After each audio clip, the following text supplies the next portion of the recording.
ఏం సాయి? ఏం మార్చట్లేదు ఇప్పుడు వాళ్ళు. హలో ఏం సాయి, సండే కూడా వర్కింగ్ డేనేనా? సార్, పొద్దున్న బండి తీసుకుని వచ్చి పెట్టమన్నారు సార్ ఈయన ఆఫీస్లో. అవును. అందుకని తీసుకుని వచ్చి అప్పుడు పడుకున్నాను సార్. ఇప్పుడు లేచాను సార్. ఎన్నింటికి తెచ్చావు? ఇప్పుడే సార్ మీకు ఫోన్ చేసాక లేచాను సార్ నేను. కాదమ్మా, బండి ఎన్నింటికి మార్నింగ్ తెచ్చావు అంటున్నా. మార్నింగ్ 6:30కి వెళ్ళాం సార్. చీకటితోనే తెచ్చావా? Very good.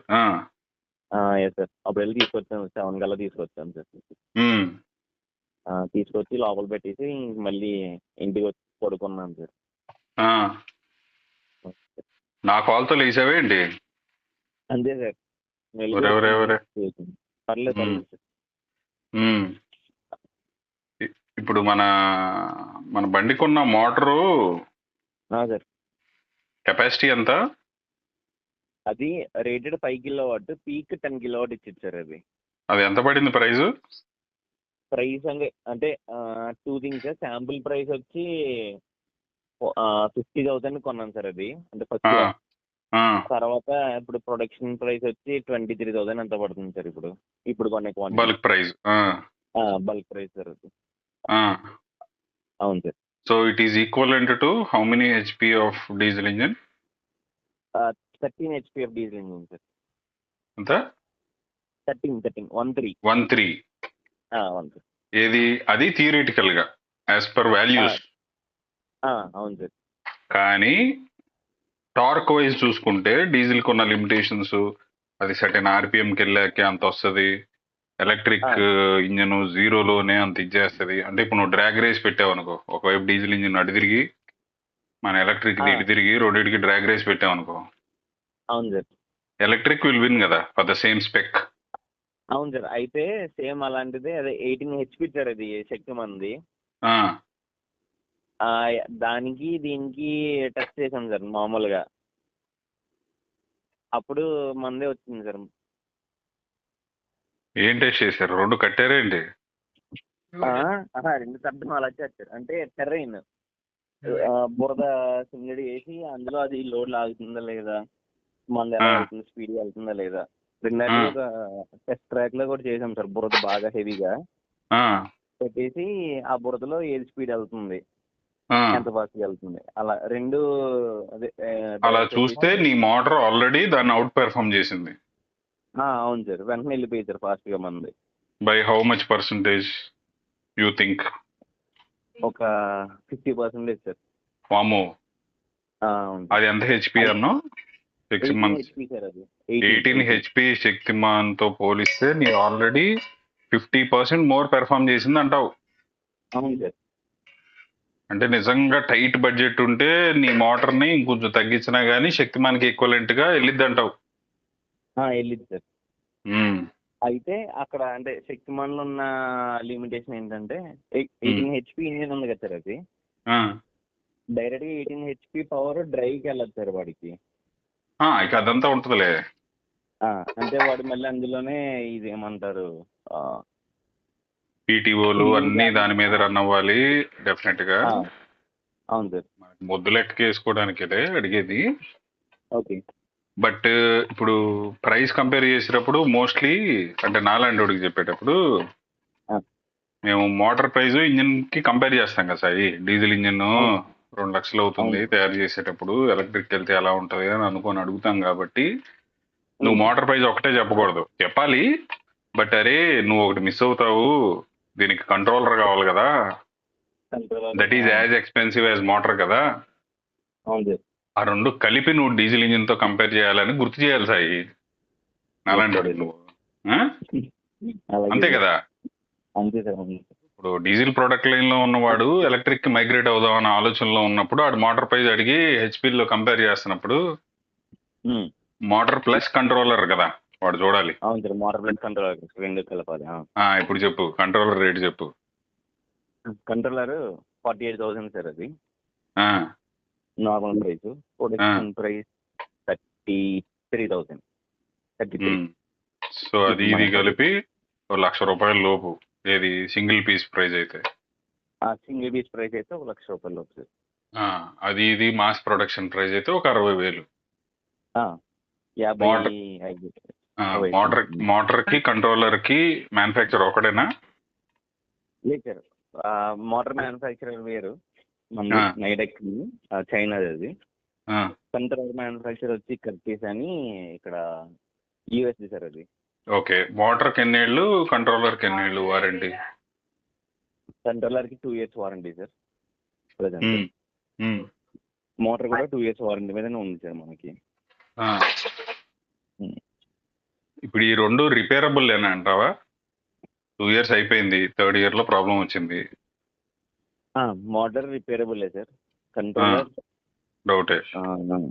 డౌటే సార్ అది. అంటే ఎలక్ట్రానిక్స్ పార్ట్సే కదా సార్ కంప్లీట్గా. అవునవును. సరిగ్గా చెప్పలేము సార్ అది. ఇప్పుడు మనం ఎట్లా ప్లాన్ చేస్తున్నాం? మోటార్ ఏదైనా ప్రాబ్లం వస్తే వాడు వచ్చి చేస్తాడా, మనం పంపించాలా, ఎట్లా? సర్వీస్ మోటార్ మోడల్ అయితే ఎలా మనం ఉంది?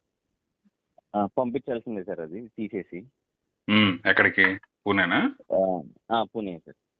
మోటార్ అయితే. కంట్రోలర్ అయితే కంట్రోలర్ కూడా సర్వీస్ చేయడానికి అంటే ప్రాబ్లం ఏంటని చెప్పింది సార్ అది ఆ, నార్మల్గా. ఆ, రిమోట్ కనెక్ట్ అయ్యి ఆ డయాగ్నోస్టిక్స్ పంపిస్తే వాళ్ళు ఏమైనా చేసేది ఉంటే చూస్తారు. కాదు లేదు హార్డ్వేర్గా ఫాల్ట్ వచ్చిందంటే మాత్రం పంపించాల్సిందే సార్ వాళ్ళకి మళ్ళీ. అది కూడా ఓకే. అది కూడా పూణే. ఉమ్, ఉమ్, 2 పూణే వెళ్ళిపోతాయి సార్ అవి అప్పుడు. ఉమ్, బ్యాటరీ సైడ్ వచ్చి ఏమైనా ప్రాబ్లం వచ్చిందంటే వాళ్ళ సర్వీస్ ఇంజనీర్స్ హైదరాబాద్లో ఉంటారు సార్. ఆ, కొంతమంది ఏపీలో కూడా ఉన్నారు. ఆ ఆ, సర్వీస్ ఇంజనీర్ని లొకేషన్కి 1 day బఫర్లో పంపిస్తారు వాళ్ళు. ఆ, సో వాళ్ళు వచ్చి అక్కడ ఏ పని అయితే చేసేసి వెళ్ళిపోతారు సార్. లేదు ఆ. ఇన్ కేస్ అంటే ఆ కేసులో వాళ్ళు ప్యాక్ మొత్తం అది కూడా పూణే వెళ్ళాలి. నాకు మోటార్ ప్రైజింగ్ లెక్కలు ఎప్పుడు చెప్తావు? ఉందా మీకు సిస్టంలోనే డేటా ఉందా? సైకిల్స్ అంటే రఫ్గా కొంచెం ఉంది సార్ అది. అంటే నాకు ఈవినింగ్ ఈవినింగ్ నీకేం పెట్టమంటారు తెలియాలి మీకు. అంటే, ఛార్జ్ పెట్టిన ప్రతిసారి ఎన్ని యూనిట్స్ కన్జ్యూమ్ చేసావు. ఆ, అంటే ఇప్పుడు రెండు రకాలు సాయి. మనం వాడే బండి మైలేజ్ తెలియాలంటే సార్. ఫుల్ ట్యాంక్ చేసిన ప్రతిసారి ఓడోమీటర్ నోట్ చేసుకోవాలి మనం. ఓకే. అంటే ఇప్పుడు నా బండి ఇప్పటి వరకు 15,600 తిరిగింది. ఫుల్ ట్యాంక్ చేయించా, ఎంతో కొంత తిరుగుతా, ఎంటీ అయ్యేదాకా అవును. ఉండవసరంలా. మళ్ళీ ఫుల్ ట్యాంక్ చేయిస్తా, అప్పటికి ఎన్ని కిలోమీటర్లు తిరిగాను, ఎన్ని లీటర్లు పెట్టింది. ఓకే. అది one way of testing my vehicles mileage. Hmm. లేదు, నేను అంత నోట్ చేసుకునే టైప్ కాదు, లాంగ్ టర్మ్ యావరేజ్ కావాలి, ఎప్పుడో ఒకసారి ఓడోమీటర్ రీడింగ్ నోట్ చేసుకుంటా. 2 నెలలు 3 నెలలు అయిన తర్వాత నేను ఫుల్ ట్యాంకులు చేయించినప్పుడల్లా జీపే చేస్తున్నాను అనుకో, లేదా పెట్రోల్ కార్డు వాడుతున్నాను అనుకో, ఓవరాల్గా ఇప్పటి వరకు ఎంత పెట్రోల్ కట్ పోసాను, ఎంత తిరిగాను అంటే అంత Okay. యాక్యురేట్ మెజర్మెంట్ రాదు, కొంచెం ప్లస్ ఆర్ మైనస్ వచ్చింది. అట్లా మనం ఛార్జర్కి మెమరీ క్రియేట్ చేస్తే, ఒక Okay. ఛార్జర్కి ఆ. నీకు స్టేట్ ఆఫ్ ఛార్జ్ ఎట్లాగూ లాగ్ అవుతుంది ఆల్రెడీ. అవును సార్. అంటే నిన్న పొద్దున 100% ఉన్నది, నిన్న నువ్వు ట్రయల్ రన్లో ఎంత వాడావు, సాయంత్రానికి ఎంత ఉంది, మళ్ళీ నెక్స్ట్ రోజు అలానే వాడావా, ఛార్జ్ చేసావా, ఆ లాగ్ నీ దగ్గర ఆల్రెడీ ఉంది. నీ దగ్గర మోస్ట్లీ ఉండనది ఏంటిది అంటే, ఛార్జింగ్ పెట్టినప్పుడల్లా ఎన్ని యూనిట్స్ తాగావు అనేది ఉండదు. అది లేదు సార్. అది ఛార్జర్కి ఒక మెమరీ క్రియేట్ చేసాం అనుకో, ఆ. 1 monthకో 2 monthస్కో ఏ రోజు నేను అడిగితే ఆ రోజు నువ్వు చెప్పొచ్చు, అరే ఇప్పుడు వరకు నేను వాడిన అవర్స్ ఎన్ని. అది మన దగ్గర అదే అంటే ఆ మీటర్ ఉంది సార్ ఆల్రెడీ. లాగింగ్ మీటర్ ఉంది. అంటే పర్టికులర్గా దీనికి ఆ మీటర్ది అటాచ్ చేసి పెట్టేసాను అనుకోండి సార్. అది మామూలుగా చార్జర్ ఎన్నిసార్లు ప్లగ్ ఇన్ చేసినా అది కంటిన్యూస్గా అంటే ఏ రోజు ఎంత కన్జ్యూమ్ అయ్యింది, ఓవరాల్ ఎంత అయింది అది చెప్పింది సార్ నాకు అలా. అలా చేసి నా క్యాలిక్యులేషన్ చెప్తే అది మోర్ యాక్యురేట్గా ఉంటుంది. Okay sir. అలా కాకుండా నీ అంచనా ఏంటి? మన బండిదే చెప్పు. మన బండిదే సార్. అంటే ప్రేయర్ బండిదే యూనిట్సా సార్? ఫుల్ ఛార్జ్ అయితే 20 యూనిట్స్ అన్నావు మొన్న. అవును సార్, 23 సార్, 23 యూనిట్స్ అట్టుగా. 23 units for how much AH batteries? 21 kilowatt batteries sir అవి. రెండు కలిపా? రెండు కలిపి సార్. అంటే 10.5 kilowatt ఒక్కొక్కటి. 10.5 kilowatt బ్యాటరీస్, ఎల్ఎఫ్పి బ్యాటరీస్ రెండు వాడుతున్నాము. ఆ రెండు ఫుల్ ఛార్జ్ చేయడానికి 21 యూనిట్స్. 23 యూనిట్స్. అందులో ఉన్నదేమో 21 యూనిట్స్ ఎనర్జీ. 2 యూనిట్స్ పక్కా వేస్ట్గా ఉంటుంది సార్ ఛార్జర్లో. అంటే ఇప్పుడు కిలోవాట్ కి ఒక సేమ్ అదే క్యాలిక్యులేషన్ గా. ఓకే ఓకే, అదేలే 10 కిలోవాట్ బ్యాటరీకి 10 యూనిట్స్ కావాలి. ఎఫిషియన్సీ 90% అని అనుకుంటే ఒక 11.5 to 12 మ్యాక్స్ యూనిట్స్ కన్జ్యూమ్ అంతే అయింది. సార్, అంతే సార్, అవును సార్. ఫుల్ ఛార్జ్ చేస్తే ఎన్ని అవర్స్ పరిగెట్టాలి మన బండి, మనం ఎజ్యూమ్ చేసుకున్నది మన నార్మల్ అంటే ఆపరేషన్? అంటే boom spraying, while spraying, only spraying కదా సార్ మీరు ఆపరేషన్? అదే ఏదో ఒకటి కంపేర్ చేద్దాం. ఇప్పుడు మనం ప్రస్తుతానికి పనిచేస్తుంది ఈ డివైస్ మీద కాబట్టి దీని డీజిల్ ఈక్వలెంట్ మైలేజ్ చూసారా మీరు? దాని సార్ అది పర్ ఏకర్ కి 1/2 లీటర్ తాగిచ్చారు అది, ఒక ఎకరం కొట్టడానికి. ఆ, ఒక ఎకరం కొట్టడానికి 1/2 లీటర్ డీజిల్ తాగిచ్చారు అది. మళ్ళీ ఎకరాల్లోకి వచ్చావు మినిట్స్ నుంచి. సరిపోయిన ఎకరం, దీని ఎకరం లెక్క చెప్పు మరి నీ డివైస్ది. నా ఎకరం లెక్క 350 to 400 వాట్ అవుతుంది సార్ నాది. సరే రఫ్గా 400 వేసుకుందాం సార్ ఫస్ట్, అంటే పీక్ లో. ఇంకా ఆప్టిమైజ్ చేసిన తర్వాత చెప్తాను సార్ ఎగ్జాక్ట్ గా నేను కొంచెం. ఇప్పుడైతే 400 వాట్ లెక్క సార్. 400 వాట్ వేసుకుందాం. 45 ఎకరాలు 45 కాదు, ఒక్క నిమిషం. 47 ఏకర్స్ కొట్టింది సార్ నాది ఇప్పుడు. సో 400 వాట్ అంటే సింపుల్ గా అర యూనిట్ 500 వాట్ ఛార్జింగ్ అనుకుందాం. అర యూనిట్, అవును సార్. అంతే కదా? అంతే సార్. వాడిది ఎంత పట్టింది అన్నావు diesel? 1/2 litre. 1/2 litre, 1/2 unit. So litre unit match అయింది. Yes sir, litre unit match అయింది. సో డీజిల్, రెండు హాఫ్. సో డీజిల్ లీటర్ 110 రూపాయలు, పవర్ యూనిట్ 10 రూపాయలు అనుకుంటే స్ట్రైట్ అవే 10%. అవును సార్. ఫ్యూయల్ కాస్ట్ 10% పడింది. ఇప్పుడు మనం బ్యాటరీ కాస్ట్ ని సైకిల్ కాస్ట్ లో యాడ్ చేయాలి. అదొకటి మిగిలింది, అది చేస్తే ఇంకా ఆన్సర్ వచ్చేసింది. ఎగ్జాక్ట్, కరెక్టే సార్, అవును. బ్యాటరీ సైకిల్స్ చెప్పు, ప్రామిస్డ్ సైకిల్స్ చెప్పు. ఇప్పుడు బ్యాటరీ సైకిల్స్ వాళ్ళు ఇచ్చింది 3000 సైకిల్స్ సార్ మనకి. 3000 సైకిల్స్ వారంటీ ఇచ్చారా? 3000 సైకిల్స్ నిర్మోహమాటంగా పనిచేసిద్దని చెప్పారా? అవును సార్. కానీ మనం బ్లక్ వేసుకోవాల్సింది అందులో 2500 అయితే బెటర్ సార్, 3000 కన్నా. ఎందుకలా? అంటే ఇప్పుడు వాడు 2 years అన్లిమిటెడ్ వారంటీ ఇచ్చాడా? సైకిల్స్ ఆడు కొలుసుకుంటాడా రేపు పొద్దున మన ప్రొడక్షన్ లోకి వెళ్ళాక లోపల ఏమైనా చిప్పు పెడతాడా ఎన్ని సైకిల్స్ చార్జ్ డిశ్చార్జ్ జరిగిందని? మొత్తం అన్ని ఉంటాయి సార్, లాగ్ ఉంటుంది సార్ అందులో. ఉంటది, కానీ అది మనం పెడతామా? బ్యాటరీ వాడు వాళ్ళే పెట్టుకుంటున్నారు సార్ అది. ఎన్ని సైకిల్స్ వాడు వారంటీ ఇస్తాడు? 2 years or 3000 cycles, whichever is earlier అంటాడా? అంతే sir, whichever is earlier. So 2500 వేసుకుందాం అంటావు నువ్వు సైకిల్స్? అవును సార్, ఎందుకంటే మనం 3000 సైకిల్స్ అంటే 2 years లో అవ్వదు సార్ మనకి అది 3000 సైకిల్స్. ఎందుకు అవ్వదులే, నాకుందలే లెక్క. బ్యాటరీ కెపాసిటీ తగ్గిస్తే అవుద్దులే కానీ సైకిల్స్. అలాగే సార్. స్వాపబుల్ చేసిన అయ్యిద్ది. ఓకే. ఇప్పుడు ట్రాక్టర్ అదే డివైస్ ఐడిల్ గా ఎంతసేపు ఉంటుంది అనేది వదిలిపెట్టు. కమర్షియల్ గా పొద్దున రాత్రి ఇక ఛార్జింగ్ పెడతాం కొడతాం, ఛార్జింగ్ పెడతాం కొడతాం అనేది అజ్యూమ్ చేసుకుందాం. వరస్ట్ కేసుకి వేద్దాం లెక్క. అవును సార్. మనం ఎన్ని సైకిల్స్ ప్రాక్టికల్ గా వాడగలం అనేది పక్కన పెడితే 2500 సైకిల్స్ కాదు వారంటీ ఇస్తున్నాడు కదా. అవును సార్. అంటే నువ్వు అనేది 2 years దాటాక ఇవ్వడు కదా అంటున్నావా? అట్లా లెక్కేసుకోకూడదు కదా మరి, అలా అనుకుంటే అంటున్నావా? అదే సార్, నేను 2 years లో ఎంత హార్డ్ గా చేసుకున్నా. మరి అట్లా అనుకుంటే రోజుకోసారి ఛార్జింగ్ పెట్టాడు అని అనుకుంటే 365 1000 సైకిల్స్ కూడా అవ్వట్లేదుగా. 1000 సైకిల్స్ కి వేసుకుందాం మరి బ్యాటరీ కాస్ట్. ఏది సార్? 1000 సైకిల్స్ కి వేసుకుందామా అంటున్నా బ్యాటరీ కాస్ట్ మరి డిస్ట్రిబ్యూషన్ ప్రాక్టికల్ గా. అంటే బ్యాటరీ అయితే పక్క 2500 సైకిల్స్ వస్తాయి సార్. అయ్యి 2500 అయితే పక్క, అంతకన్నా తక్కువ అయితే రాదు. సరే, సో 2500 కి వేద్దాం. వేద్దాం సార్ అది. చెప్పు. మన బ్యాటరీ ఇంతక యూనిట్ కాస్ట్ కి తీసుకురావాలి ఇప్పుడు. బ్యాటరీ కాస్ట్ ఒక్కొక్కటి 1,00,000 సార్. అది ఒక్కొక్కటి 1,00,000 ఏంటి? 1 piece కాస్టా, ప్రొడక్షన్ కాస్టా? ప్రొడక్షన్ కాస్ట్ సార్ అది. 1,00,000 2 బ్యాటరీలు 2,00,000. అవును సార్. 2500 సైకిల్స్ కి 2,00,000 అంటే 200,000 divided by 2500 cycles 80 rupees per cycle. ఎంత sir? 80. Okay, 80 rupees per cycle sir అది. అంటే 2 లక్షలు డివైడెడ్ బై 2500 వేసా, 80 రూపాయలు వచ్చింది. ఓకే. సో పర్ ఛార్జ్ ఎన్ని ఎకరాలు అనుకున్నాము? 40 అన్నావా? 47 సార్.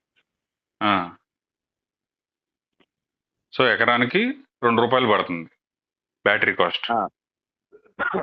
ఎన్నా ఇక్కడ నువ్వు 40 ఎకరాలు అంటే ఇప్పుడు నువ్వు డేస్ లెక్కేస్తున్నావా లేకపోతే సైకిల్స్ లెక్కేస్తున్నావా? పర్ సైకిల్ 40 ఎకరాలు అన్న. బేస్ ఏంటి అర్థం కదా నాకు అసలు. ఇంకోటి ఏంటి? 40 ఎకరాలు కొట్టాలంటే ఇప్పుడు నీకు యావరేజ్ గా నీకు ఇయర్ లో స్ప్రేయింగ్ డేస్ వచ్చేసేసి నీకు తిప్పి కొడితే 100 to 120 డేసే ఉంటాయి నీకు అయ్యి.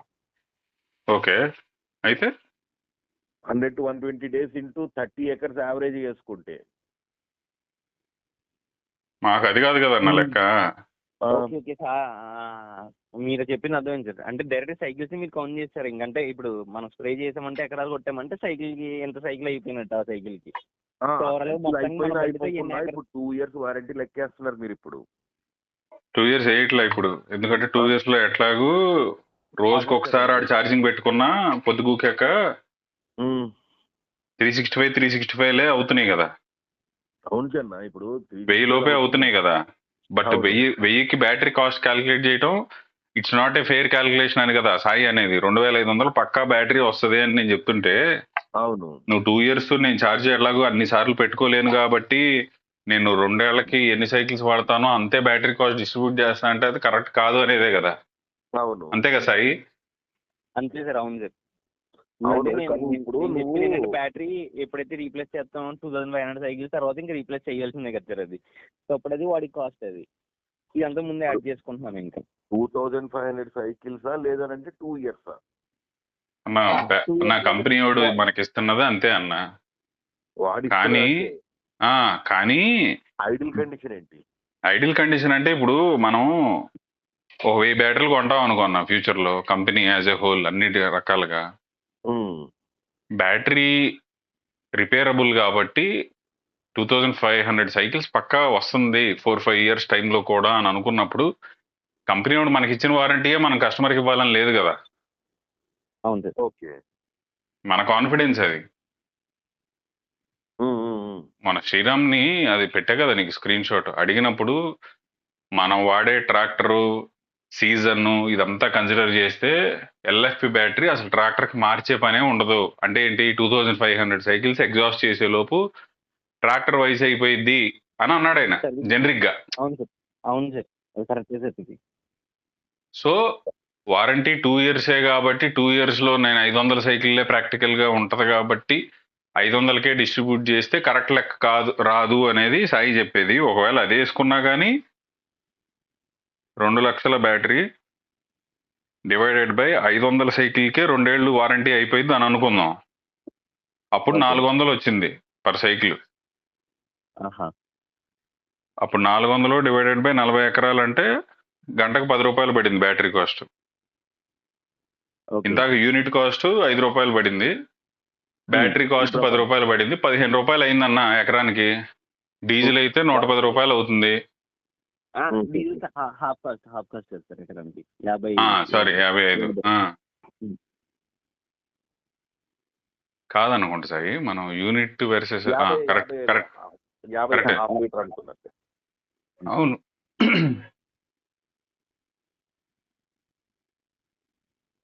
50 రూపాయలది 5 రూపాయలు కరెంటుతో సరిపోతుంది. బ్యాటరీ కాస్ట్ కలుపుకుంటే 15 రూపాయలు అవుతుంది. ఇంకా అది లీస్ట్ లెక్కలేక అంతకన్నా అంత ప్రైస్ బాగానే వర్కౌట్ అవుతుంది. సో ఈ లెక్కన అగ్రికల్చర్ అప్లయన్సెస్కి ట్రాక్టర్లు అవ్వచ్చు, డోజర్లు అవ్వచ్చు, ఏదన్నా కానీ తయారు చేసేవాడు రెడీ అవ్వాలి. కానీ ఫ్యూయల్ కాస్ట్ అయితే సగానికి సగం. సరే 50కి 20 అని అనుకుంటే ఇప్పుడు నాకు ఇనిషియల్ కాస్ట్ మీద ఇంట్రెస్ట్ ఒకటి చూడాలి. ఏం సాయి డీజిల్ బండి ఎంత స్ప్రేయరు మీలాంటిది? 18 లక్షలు సార్ అది. 18 లక్షలు. వామ్మో, అందుకేనా మీరు ధైర్యంగా దీన్ని 14 పెట్టారు? అవును సార్. నిజంగా అంత పడుతుందా? లేదు లేదు 18 పడుతుంది సార్. అదే వాళ్ళకి అమ్మేది 18 పడుతున్నారు. మనది కూడా యాక్చువల్గా ఫస్ట్ ఇప్పుడు ఎక్కువ అదే అవుతుంది మనం కదా. ప్రాఫిట్ ఎంత పర్సెంట్ వేసుకున్నాము అని. అంటే యాక్చువల్గా బిల్ ఆఫ్ మెటీరియల్ ఆప్టిమైజేషన్ ఇంకా అవ్వలేదు సార్. అది అది అవ్వలేదులే ఫస్ట్ సాయి, అది జరుగుతూనే ఉంటది. I'm asking these questions too early అని నాకు తెలుసు. ఈ స్టేజ్ లో అడగవలసిన క్వశ్చన్లు కాదు ఇవన్నీ అని నాకు తెలుసు. అవన్నీ అవుతాయి, ఆప్టిమైజ్ అవుతాయి. అయితే బట్ ఆ బండి చూడంగానే మేము ఇది 14 lakhs అంటే వామ్మో అనిపించింది. బట్ నువ్వు diesel equivalent is already 18 in the market అన్నప్పుడు ఇంకా నో క్వశ్చన్స్ కదా. అవును నాకు సార్. ఎలా అనిపించినా అయితే గానీ నాకున్న ఆల్టర్నేటివ్ ఉమ్, అంత ఎక్స్పెన్సివ్ అయినప్పుడు డెఫినెట్ గా మీది వర్కౌట్ అయింది ప్రైజింగ్. అవును సార్. అయితే మనకి బిల్ ఆఫ్ మెటీరియల్స్ అదే మేము ఫస్ట్ అనుకున్నది 10 lakhs లో బిల్ ఆఫ్ మెటీరియల్స్ అవ్వాలి. 12 lakhs కి బండి అమ్మాలనుకున్నాం సార్ ఫస్ట్. కానీ మొన్న లాస్ట్ టైం ఎప్పుడో లెక్కలు వేసినప్పటికి బిల్ ఆఫ్ మెటీరియల్స్ కాస్టే క్లోజ్ టు 12 lakhs ఎంత వెళ్ళిపోతుంది సార్. అది 12-13 lakhs వెళ్ళిపోతుంది. ఏది నువ్వు వెనక రేంజ్ ఎక్స్టెండర్ ఇవన్నీ కలిపా? అన్ని కలిపి సార్. అది రేంజ్ ఎక్స్టెండర్ బండిలో కలపొచ్చు అంటావా? ఆప్షనల్ కదా అది. ఆప్షనలే సార్. కానీ అదే మామూలుగా మా లెక్కలకి వేసినప్పుడు ఒకసారి కలిపి వేసాం సార్. అవి మొత్తం అన్ని అసలు అదేలే. కాంపోనెంట్స్ అన్ని ఉంటాయి కదా, అలా వేసినప్పుడు అదే ఏం చేస్తుందంటే ఏంటి అన్న ఇంకా అదే జనరేటర్ అన్న వెనకాల నీకు వెనకాల రెండు ఉన్నాయి కదా. ఒకటేమో స్ప్రేయర్, అవును అర్థమైంది. ఒకటేమో జనరేటర్. జనరేటర్ అంటే సాయి కొడతాడు, రేంజ్ ఎక్స్టెండర్ అని దాన్ని.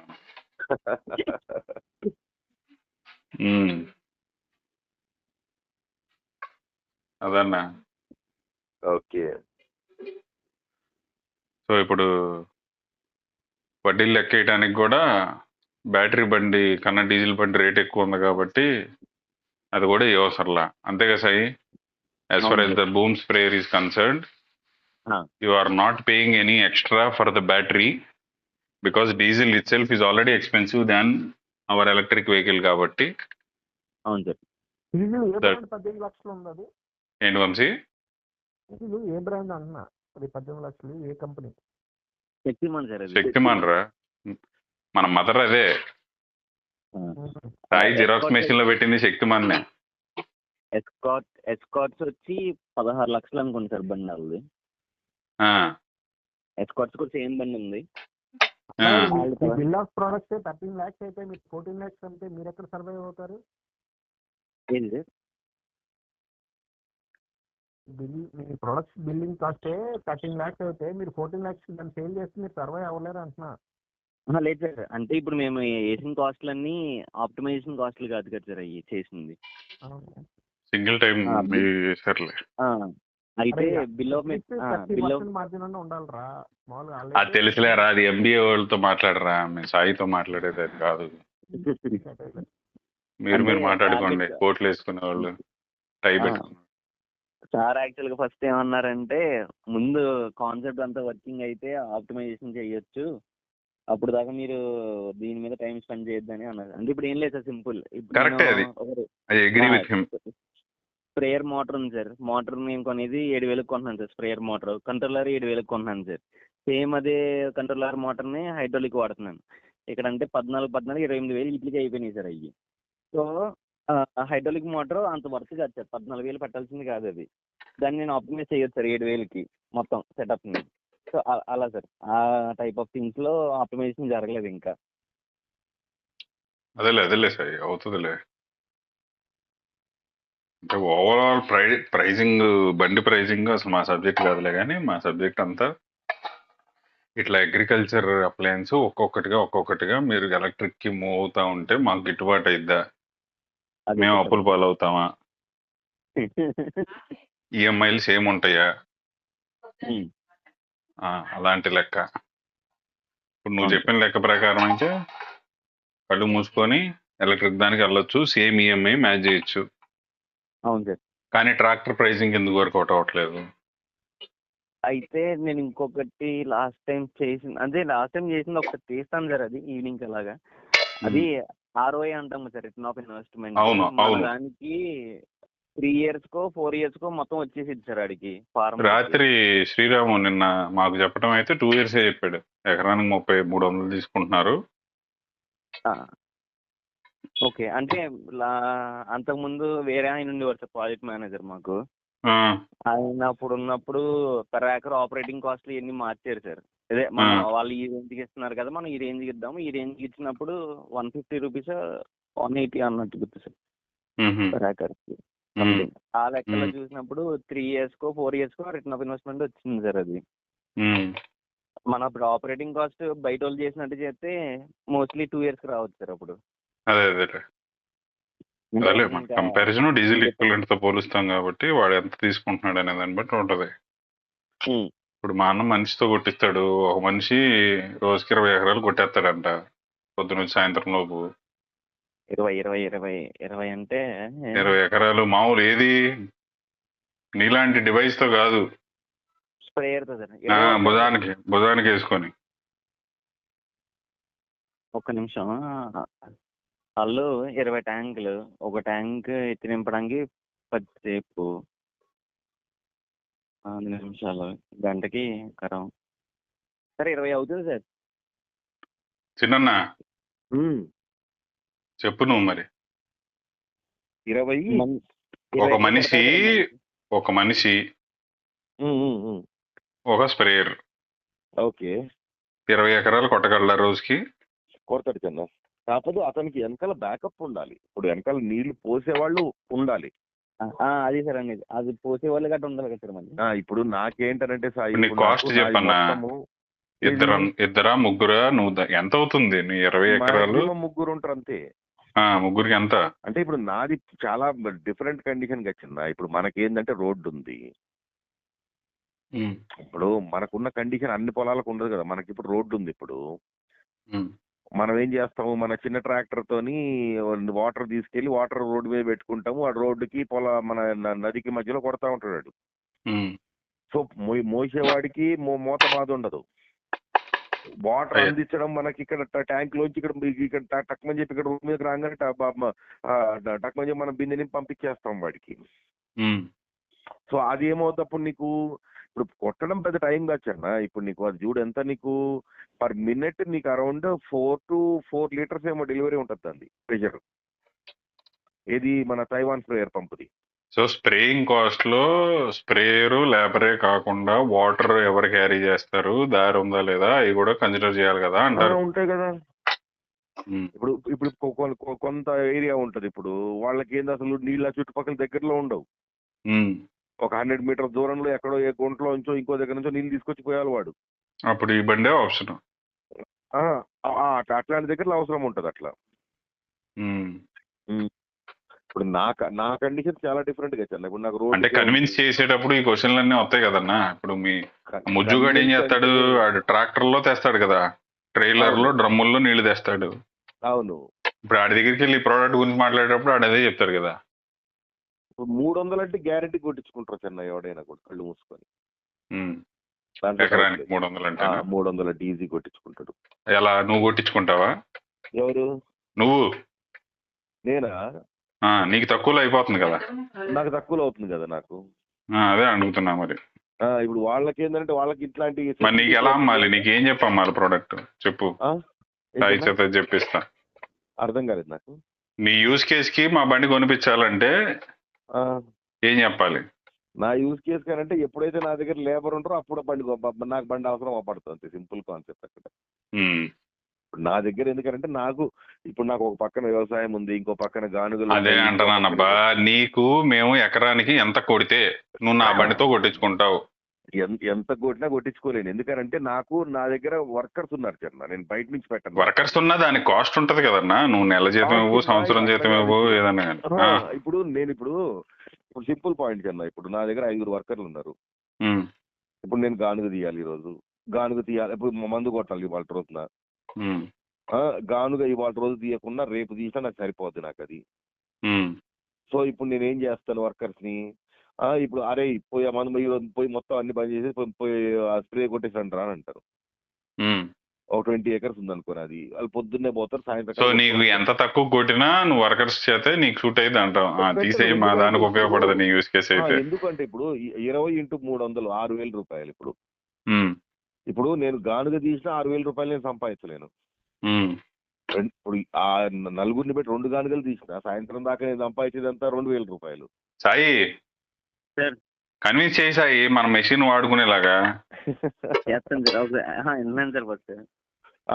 ఇప్పుడు నేను ఆ నలుగురిని ఇక్కడ వదిలిపెట్టేసేసి గానుగలు తీయంటారా మందు మేము కొట్టుకుంటాం అని చెప్పడానికి లేదు ఇప్పుడు నా పరిస్థితి అక్కడ. అదొకే, ప్రైసింగ్ పాయింట్ లో చెప్పు, ఎంత తక్కువ కొడితే నీకు టెంప్టింగ్ గా ఉంటుంది. నీకు చెప్పు. ఇప్పుడు అట్లా ఒక మెషిన్ వచ్చి నాకు కొడితే నేను సాయంత్రం 6,000 రూపాయలు ఇవ్వాల్సి అన్న వాడికి. ఎవరికి?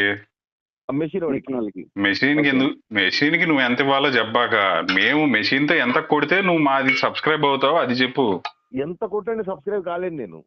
ఇంకా అయిపోయింది డిస్కషన్, నాకు వద్దా లెక్క ఇంకా. ఎందుకంటే ఇప్పుడు కానీ నా కండిషన్ అందరికీ ఉండదు కదా.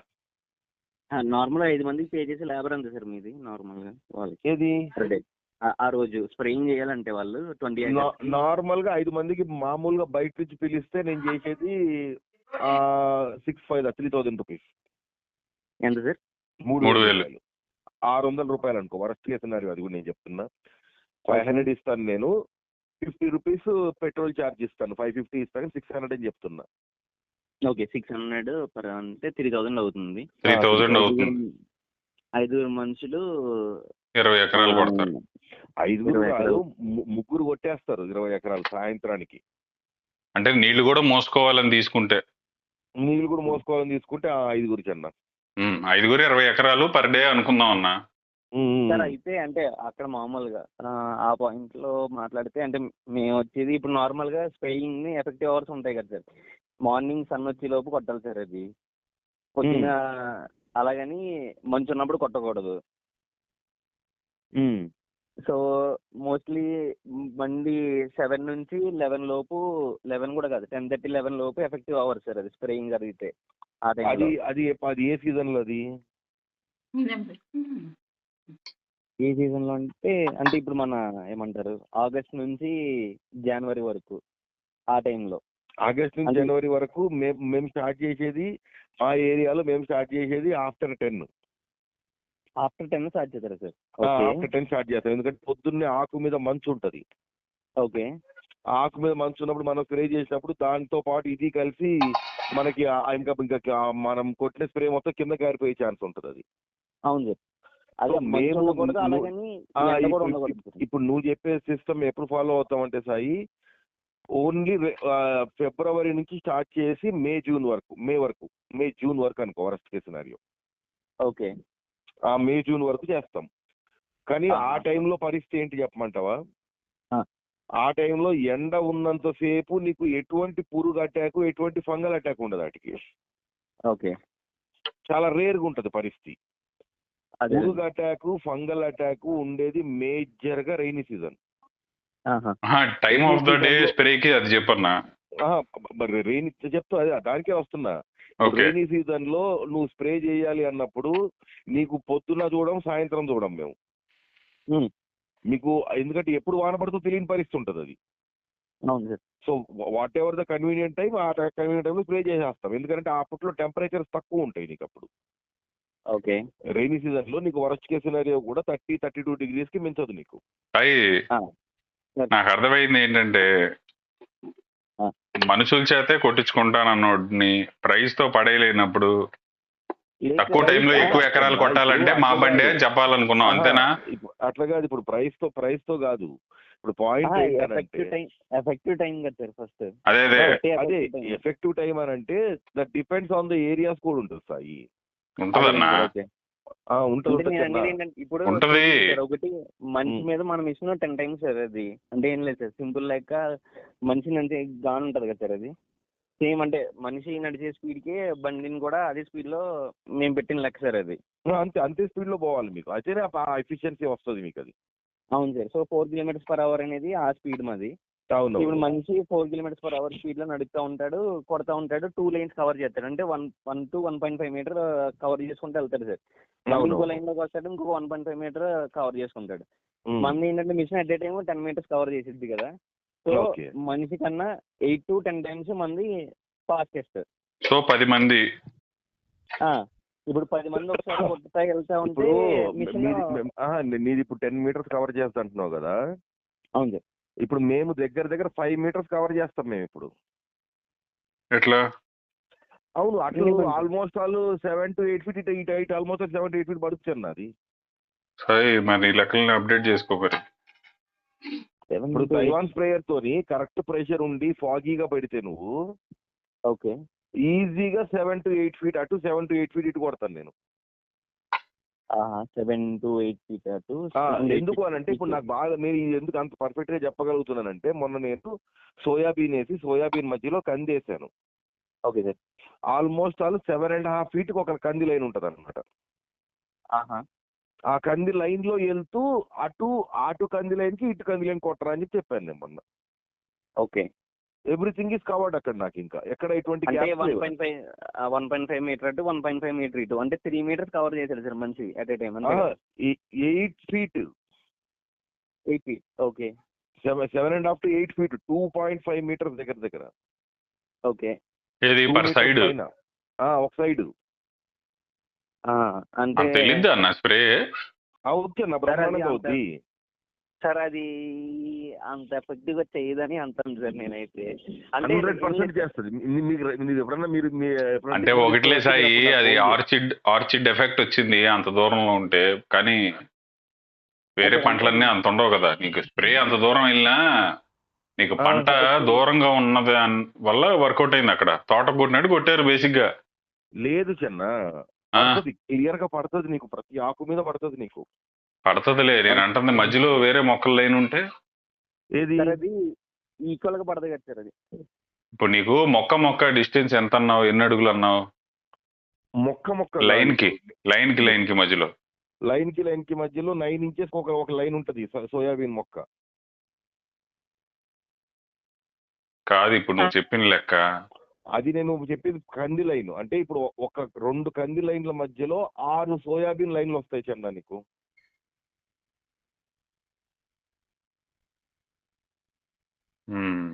అయితే నేనేం చెప్తాను వాడిని, ఇప్పుడు అంతకుముందు ఏంది సోయాబీన్ లో రఫ్ అంచనాతో కొట్టేసేవాళ్ళం మేము. సరే సాయి, నువ్వు చెప్పాలనుకున్నది ప్రైస్ ఒక్కటే కాదు, ఆ లైటింగ్ కండిషన్స్ వాటిల్లో కూడా స్పీడ్ ఆఫ్ ఆపరేషన్ కూడా వన్ మోర్ యూఎస్పీ, అది కూడా మాట్లాడాలంటావు అంతే కదా? అంటే ఇప్పుడు నాకంటే ఇప్పుడు నాకు ఒక 20 acres ఉంది, నాకు ట్యాంకర్ ఉంది, నాకు వర్కర్లు ఉన్నారు కాబట్టి నేను చేయగలుగుతున్నా. ఇప్పుడు అదే శక్తిమాన్ మెషిన్లు వచ్చి ఇప్పుడు ఈ శనగలకు కానీ వీటికి కానీ ఉంటాయి కదా ఇప్పుడు నీకు. ఇప్పుడు వీటికి వాళ్ళు డైరెక్ట్ గా వచ్చి కొట్టిపోతున్నారు మన ఏరియాలో. ఓకే. రైనీలో రావట్లేదు. ఎందుకు రావట్లేదు అంటే రైనీలో కొంచెం బురద భూములు, ఒకవేళ ఏమన్నా ఇరుక్కుంటే మనకి మళ్ళీ కష్టం అని చెప్పేసి రావట్లేదు రైనీలో. ఓకే. ఈ వింటర్ క్రాప్ వచ్చి కొట్టిపోతున్నారు మన చుట్టుపక్కల.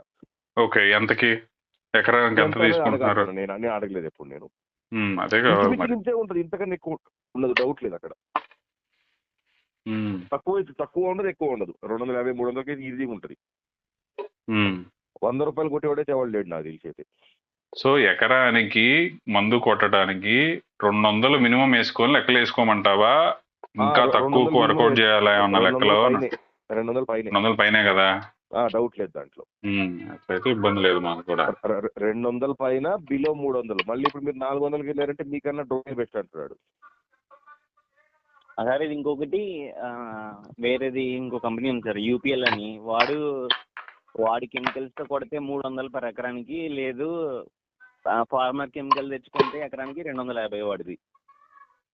ఫార్మర్ కెమికల్ ఉంటది కదా సార్, ఇప్పుడు మందు కొట్టేది. అవును, కొట్టేది ఫార్మర్ తెచ్చుకున్నాడు అనుకోండి సార్, అది కెమికల్ ని మందుతో కలిపి 300 కొడతాడంట. నా మందు నువ్వు తెచ్చుకుంటే 250 కొడతాడంట. 50 తగ్గిస్తాడు. అది ఇంక యూపీఎల్ కంపెనీది.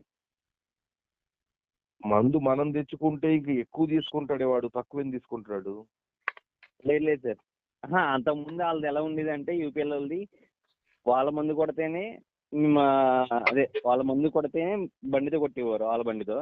లేదు మీకు నచ్చిన మందు తెచ్చుకుని కొట్టుకునేలాగైతే 250 ఇప్పుడు. అలా అంటే కంపెనీ ఆ యూపీఎల్ ఒకటి చేశారు, అది ఏమంటాం కెమికల్ కంపెనీ కూడా. సో ఆడ అలా ఐడియా ఉంది, అది యూపీఎల్ కెమికల్ కంపెనీ ఐడియా ఉంది. అదే ఇప్పుడు వాడి మనతో కొడితే ఇంకా డిస్కౌంట్ ఇస్తాడు, కానీ మనం బయట నుంచి తెచ్చుకుని డిస్కౌంట్ ఎందుకు ఇస్తున్నాడు? డిస్కౌంట్ కాదు సార్, అంటే అంత ముందు దాకా ఎలా ఉండేది, వాడి కెమికల్స్ వాడితేనే బండి వాడాలి సార్. అది మేము వేరే ఆ. కెమికల్ తెచ్చి కొడతానంటే బండి ఇచ్చేవాడు కాదంటాడు. అదేలే, అచ్చా అచ్చా. సో నీకు నచ్చిన మందు తెచ్చుకున్నావు, నీకు నచ్చినట్టు కొట్టుకుని ఆ బండి రాదు అనేవాడు. అలా అనేవాడు ఫస్ట్. ఆ. ఇంకా అలా అలవాటు చేసిన తర్వాత ఎలా అనే టైంకి అదే చాలా మందికి ఇంకా వద్దని చెప్పారండి సార్. వద్దంటే ఇంకా ఆడి దిగి వచ్చాడు, సరే మీరు మందు తెచ్చుకున్నా కొడతాం అన్నాడు, బానే ఉంది. తర్వాత 50 రూపాయలు తగ్గించాడు సార్. ఏది వాడి మందుకైతేనా? వీళ్ళు తెచ్చుకుని అదేలే, నువ్వు అంటుంది ఓన్లీ కొట్టినందుకు 250, మందుకి 50 తీసుకుంటున్నాడా అనేది క్వశ్చన్. లేచన్నా మందుకు అంత సీన్ లేదు. మందు వాడి మందులు కొట్టినా దాని బిల్లు వేరు. మరి ఏంటిది పొరపాటు చెప్పావు సాయి? సరే సార్, ఒకసారి నేను క్లారిటీ తెచ్చుకుంటాను. లేదు లేదు, అంటే నాకు ఇప్పుడు ఇవాళ రోజున ఒక్కొక్క మందు కొట్టాలంటేనే మినిమం టు మినిమం ఎంత అంటే, ఇప్పుడు మనకి మామూలుగా ఎంత కాంటాక్ట్ మందులైనా కూడా ఒకే ఒక పెస్టిసైడ్ కొట్టాలంటేనే వరస్ట్ కేస్ సినారియో దాని కాస్టే, ఆ పెస్టిసైడ్ కాస్టే దగ్గర దగ్గర 450 రూపాయలు అవుతుంది ఎకరానికి. సార్ అయితే రివర్స్ అనుకుంటా సార్. అయితే మరి నేను చెప్పింది అంటే వాళ్ళ కెమికల్ వాడితే 250, మన కెమికల్ తెచ్చుకుంటే 300. వాళ్ళ కెమికల్ వాడితే చార్జెస్, ఎకరానికి కొట్టే చార్జెస్ 250, మందు కాస్ట్ వేరు. అదేనబ్బా, మందు కాస్ట్ వేరు.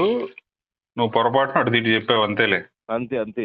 ఇప్పుడు అదే రైతే వేరే మందు తెచ్చుకొని కొట్రా బాబు వచ్చానంటే 300 రూపాయలు 300 అంటాడు. అది వాడి మందు తీసుకుంటే 50 రూపాయలు డిస్కౌంట్. అది అంతే సార్, అదే అనుకుంటా సార్. అంతే అంతే ఉంటది అది. ఓకే సాయి, ఇందాక మన లెక్కల్లో ఎక్కడాగేమంటే ఈ బూమ్ స్ప్రేయర్ కి ఎకనామికల్ గా వర్కౌట్ అయ్యింది. రన్నింగ్ కాస్ట్ సగంలో అయిపోతుంది, డీజిల్ 1/2 లీటర్లో అయ్యేది. బ్యాటరీ ఛార్జింగ్ 5 రూపాయలు, బ్యాటరీ కాస్ట్ 10 రూపాయల్లో అయిపోతుంది. బాగుంది. కానీ ట్రాక్టర్ల విషయానికి వస్తే బ్యాటరీ కెపాసిటీ ఎక్కువ కావాలి, మోటార్ కాస్ట్ ఎక్కువ కావాలి. అంటే ఏంటి, అగ్రికల్చర్ అప్లయన్స్ ని ఎలక్ట్రిక్ లోకి మార్చేటప్పుడు మీ బూమ్ స్ప్రేయర్ ఎగ్జాంపుల్ తీసుకున్నప్పుడు battery cost, motor with controller cost, బండి కాస్ట్ లో 50% లేదు కాబట్టి మిగతా కాస్ట్లు కూడా ఎక్కువగానే ఉన్నాయి కాబట్టి డీజిల్ కాస్ట్ కన్నా ఇంకా తక్కువ కూడా మీరు ఇవ్వగలుగుతారు. When it comes to tractor వేరే కాస్ట్లీ పార్ట్లు ఏమీ లేవు కాబట్టి బ్యాటరీ, మోటార్ అండ్ కంట్రోలరే మేజర్ కాబట్టి అక్కడ మనకి ఎలక్ట్రికల్లో అంత కాంపిటేటివ్ ప్రైస్ కి ఇవ్వలేకపోతున్నారు. ఓకే, అర్థమైందా లాజిక్? అర్థమైంది. మనం దానికి లెక్కలేసి ప్రొజెక్ట్ చేయాలి. అంటే ఇప్పుడు శక్తిమాన్ వాడి బండి 18 లక్షలు అన్నావు, బాగుంది. వాడి ఇంజిన్ ఎంత హెచ్పియో?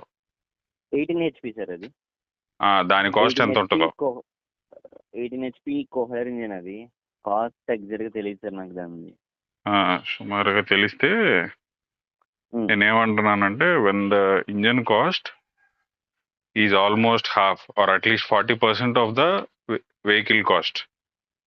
ఓకే, ఎలక్ట్రిక్ వర్కౌట్ అయ్యే ఛాన్సెస్ తక్కువ ఉంటాయి. Engine cost if it is 20 to 25% of the total device cost. అంటే అది ఎంత తక్కువ ఉంటే, ఇంజిన్ టోటల్ వెహికల్ కాస్ట్ లో ఇంజిన్ పోర్షన్ ఎంత తక్కువ ఉంటే ఎలక్ట్రిక్ అంత వర్కౌట్ అవుతాయి. అర్థమైంది కదా ఆ పాయింట్? అయితే ఎంత తక్కువ ఉంటే అంటే ఇప్పుడు 10 లక్షల బండిలో 1,00,000 రూపాయలే ఇంజిన్ అనుకోసాయి, మిగతా 9 lakhs వేరే కాంపోనెంట్స్ ఉన్నాయి అనుకో, నువ్వు దాన్ని ఎలక్ట్రిక్ గా మార్చినప్పుడు కూడా అది సేమ్ కదా, మిగతాదంతా సేమ్ కదా. అవును సార్. బట్ నీ బండి 10 లక్షలు అయితే అందులో కాస్ట్ మెయిన్ ఇంజినే అనుకో. ఉమ్, ఆ ఇంజిన్ ని రీప్లేస్ చేయాలంటే ఎలక్ట్రిక్ లో అంత మోటార్ పెట్టాలి, అంత కంట్రోలర్ పెట్టాలి, అంత బ్యాటరీ అంత పెట్టాలి battery. కదా. అప్పుడు అన్ని డబల్ అయిపోతున్నాయి. డబుల్ అయిపోతున్నాయి కదా. ఉమ్, అది ఓకే. చిన్న చిన్న appliances where the engine cost is less than half, electric may work out.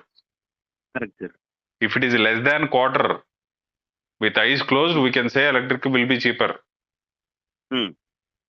As the engine cost portion among the total device cost moves towards 50% or more, the electric viability will be less and less. Correct sir.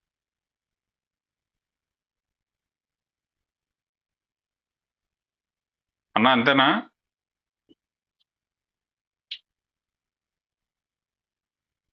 Sir discount అయ్యారు. ఒక్క నిమిషం.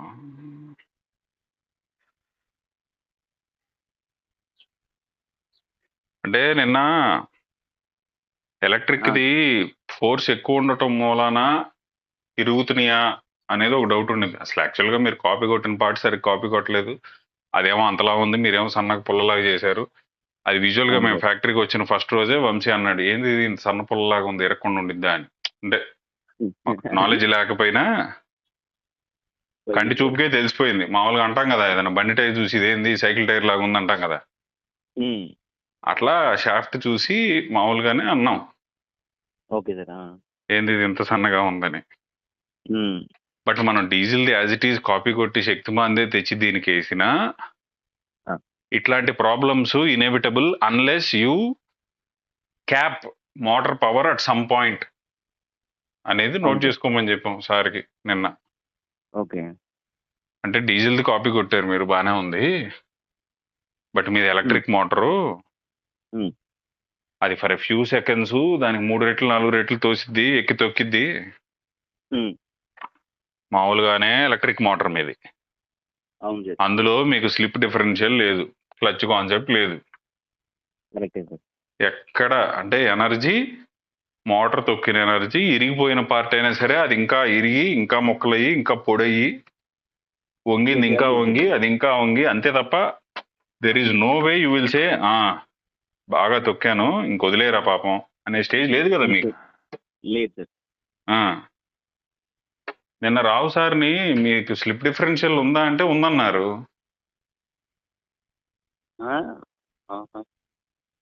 Slip ఉందా అంటే ఉందన్నారు. శ్రీరామ్ వచ్చి slip ఎక్కడుంది అటు కాన్సెప్టే లేదు మాకు అన్నారు. 4 చచ్చినట్టు తిరగాల్సిందే కమ్మిది. ఏ ఒక్క టైరు ఆపడానికి లేదుగా. నీకు స్లిప్ డిఫరెన్షియల్ ఐడియా ఉంది కదా.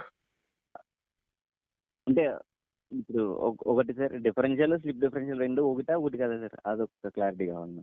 అసలు డిఫరెన్షియల్ అనేది ఎందుకు ఉంటది అని అంటే, నువ్వు రైట్ టర్న్ తీసుకుంటున్నావు సాయి. అవును సార్.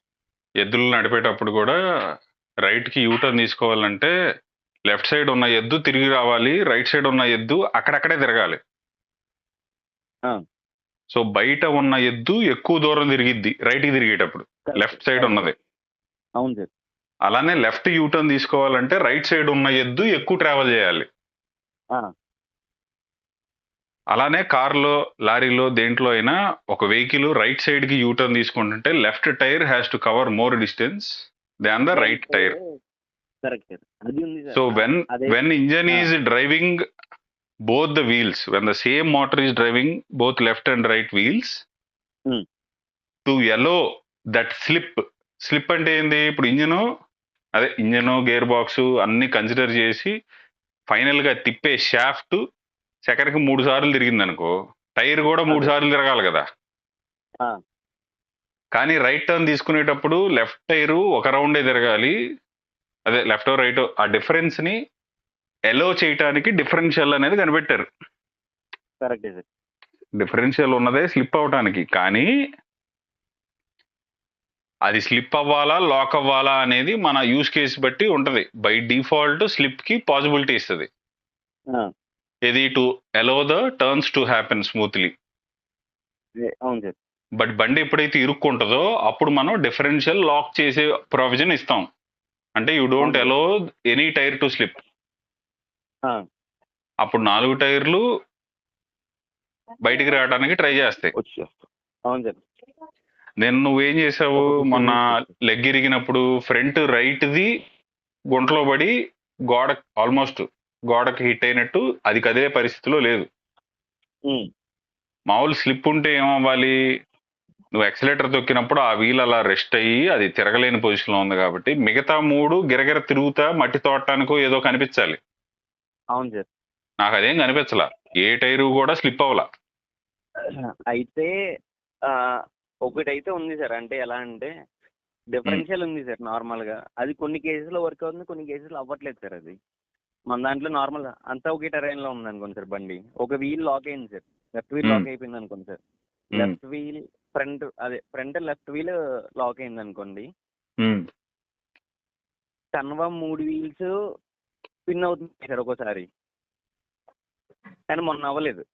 మొన్న లాస్ట్ టైం ఒకసారి అయ్యింది సార్ నాకు. అది డిఫరెన్షియల్ది అదైతే ఉంది, కానీ అంత ఎఫెక్టివ్గా పనిచేస్తుందా లేదా అన్నది చూడాలి సార్. అది ఇప్పుడు నీ బండి నిన్న పైకి లేపినప్పుడు ఒక వీలు క్లాక్ వైజ్ మనం పట్టుకొని తిప్పుతుంటే అవతలది యాంటీ క్లాక్ వైజ్ తిరిగిందా?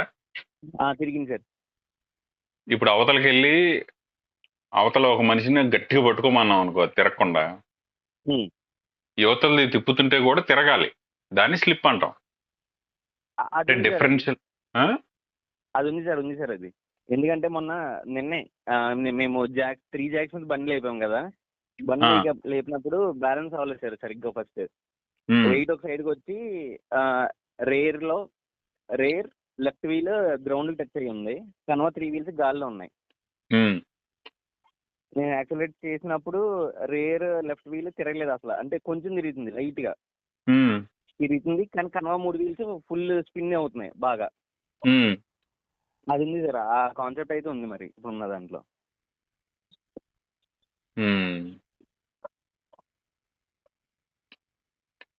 అన్నా చెప్తున్నా, డిఫరెన్షియల్ ఉందా దానికి? డిఫరెన్షియల్ ఉంది చిన్న, కానీ అది కాదు కదా. ఇప్పుడు అది యాక్చువల్ గా నీకు ఓన్లీ టైర్ల వరకు. కానీ ఇప్పుడు స్లిప్ అనేది ఇప్పుడు నీకు డిఫరెంట్ గా చిన్న. అది ఈ స్లిప్ డిఫరెన్షియల్ ఒకటి. ఇది కాకుండా ఇప్పుడు నీకు మరీ మోర్ దెన్ ద లోడ్ పడ్డప్పుడు నీకు యాక్చువల్గా ఈ స్లిప్ డిఫరెన్షియల్ కాకుండా ఇంకోటి స్లిప్పింగ్ పని చేస్తుంది పైన స్టేజ్ లో. అంటే మెయిన్ ఇంజన్ దగ్గర నుంచి వచ్చే పవర్ ని నీకు స్లిప్ చేయడానికి అనమాట. అది క్లచ్ కైండ్ ఆఫ్ థింగ్.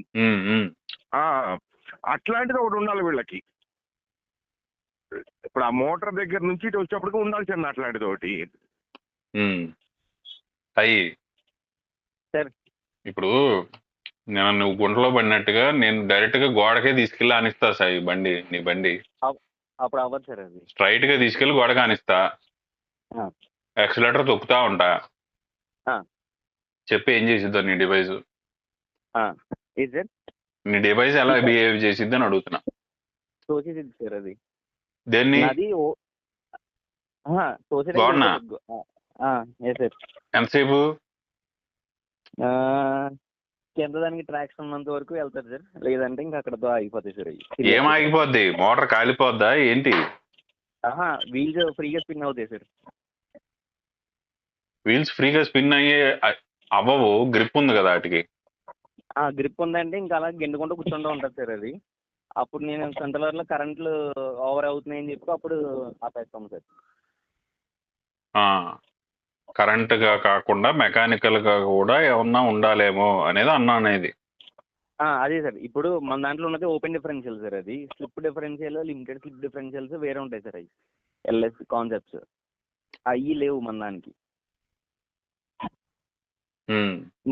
మందు ఓపెన్ డిఫరెన్షియల్ సార్. అది ఓపెన్ డిఫరెన్షియల్ ఓన్లీ మనకి ఇప్పుడు మీరు చెప్పారు కదా సార్. ఇది టర్నింగ్ తిరిగినప్పుడు లెఫ్ట్ వీల్ తక్కువ స్పిన్ అవ్వాలి, రైట్ వీల్ కి ఎక్కువ స్పిన్ అవ్వాలి. సో అలాంటివి ఉన్నాయి సార్. అవి జరిగిద్ది. కానీ ఎప్పుడైతే మన స్ట్రైట్ గిల్లో గోడం గుద్ది అదే నొక్కి పెట్టాం చూస్తున్నాం స్లిప్ అవుతుంది సార్. అయ్యి అదే ఒకవేళ హార్వెస్టర్ లో అనుకోండి సార్, అది అలాగే చేసాం అనుకోండి సార్. అది హార్వెస్టర్ లో అక్కడ అది మొత్తం అంటే కింద వీల్కి వెళ్ళే పవర్ అంతా చైన్స్ నుంచి ఉంటుంది సార్. అది ఎప్పుడైతే ఎక్కువ డిటెక్ట్ చేసిందో వెంటనే చెయ్యింది చిన్నది ఉంటుంది సార్ లింక్ ఒకటి, అది అలా స్లిప్ అవుతుంది. మళ్ళీ కొంచెం తర్వాత ఆ పొజిషన్కి వెళ్తుంది సార్ అది. ఆ స్లిప్ అది లేదు సార్ మన దాంట్లో.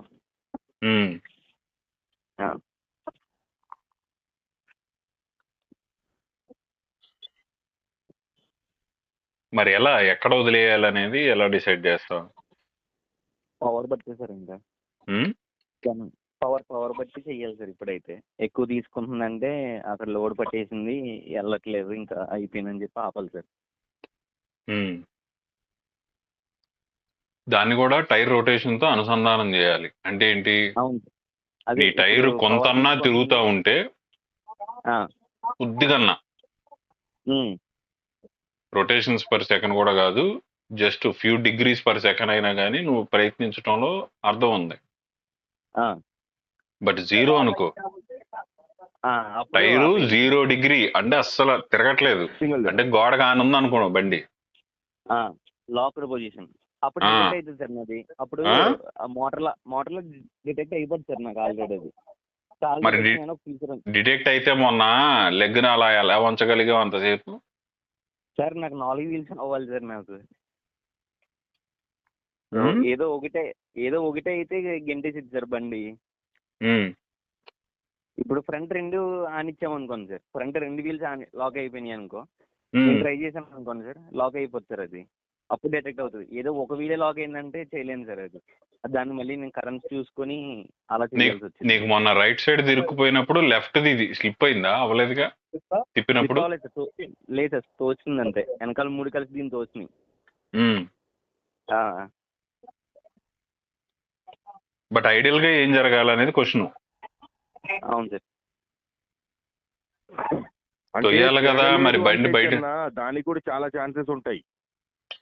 మేబీ అందులో ఎక్కడో ఏదో ఒక గ్రిప్ చెప్పలేదు, ఆ గ్రిప్ గ్రూప్ కూడా బాగుంది కదా దాన్ని మామూలుగా టైర్ గ్రూప్. అదేలే గ్రిప్, మా దగ్గర గ్రూప్ అంటారు మేము. ఆ టైర్ గ్రిప్ కూడా బాగుండడం వల్ల కూడా నీకు తిరగలేదు టైర్. ఒక్కోసారి ఎక్కడన్నా దానికి ఏదైనా ఒక రాయి తట్టుకొని ఉన్నా ఏమున్నా కూడా అదొకటి జరుగుతుంది. రెండోది ఏంటి అని అంటే, ఇప్పుడు అది తిరగనిచ్చే టైం లోపలే ఇది ఇరిగిపోయింది. ఇప్పుడు ఇది ఆ పవర్ ని హ్యాండిల్ చేయలేక సో అక్కడ గుంటలో పడ్డప్పుడు అక్కడ రాయి దగ్గర ఇరుక్కున్నప్పుడు చెప్పేకొచ్చాను అది. ఆ టైంలో ఆ తిరిగే లోపలే జరగాల్సింది జరిగిపోయింది అక్కడ. ఎందుకు? ఒకవేళ షాఫ్ట్ థిక్నెస్ నిజంగా మనం అనుకున్నట్టుగా తక్కువ ఉండుంటే అక్కడ టైరు ఫ్రీగా తిరగడానికి ప్రయత్నం చేసే లోపలే ఇక్కడ జరిగిపోయింది అది. లెగ్ ఇరిగిపోవడం కదా మర్చిపోయినారు జరిగింది అక్కడ. అర్థం కాలేదు సార్, అది మిస్ అయింది. లెగ్ ఇరిగిపోయింది కదా గుంట్లో పడ్డప్పుడు, మిగతా షాఫ్ట్ విరగలేదు కదా. షాఫ్ట్ విరగలేదు సార్, ఫస్ట్ లెగ్ ఇరిగిపోయింది సార్. అవును సార్.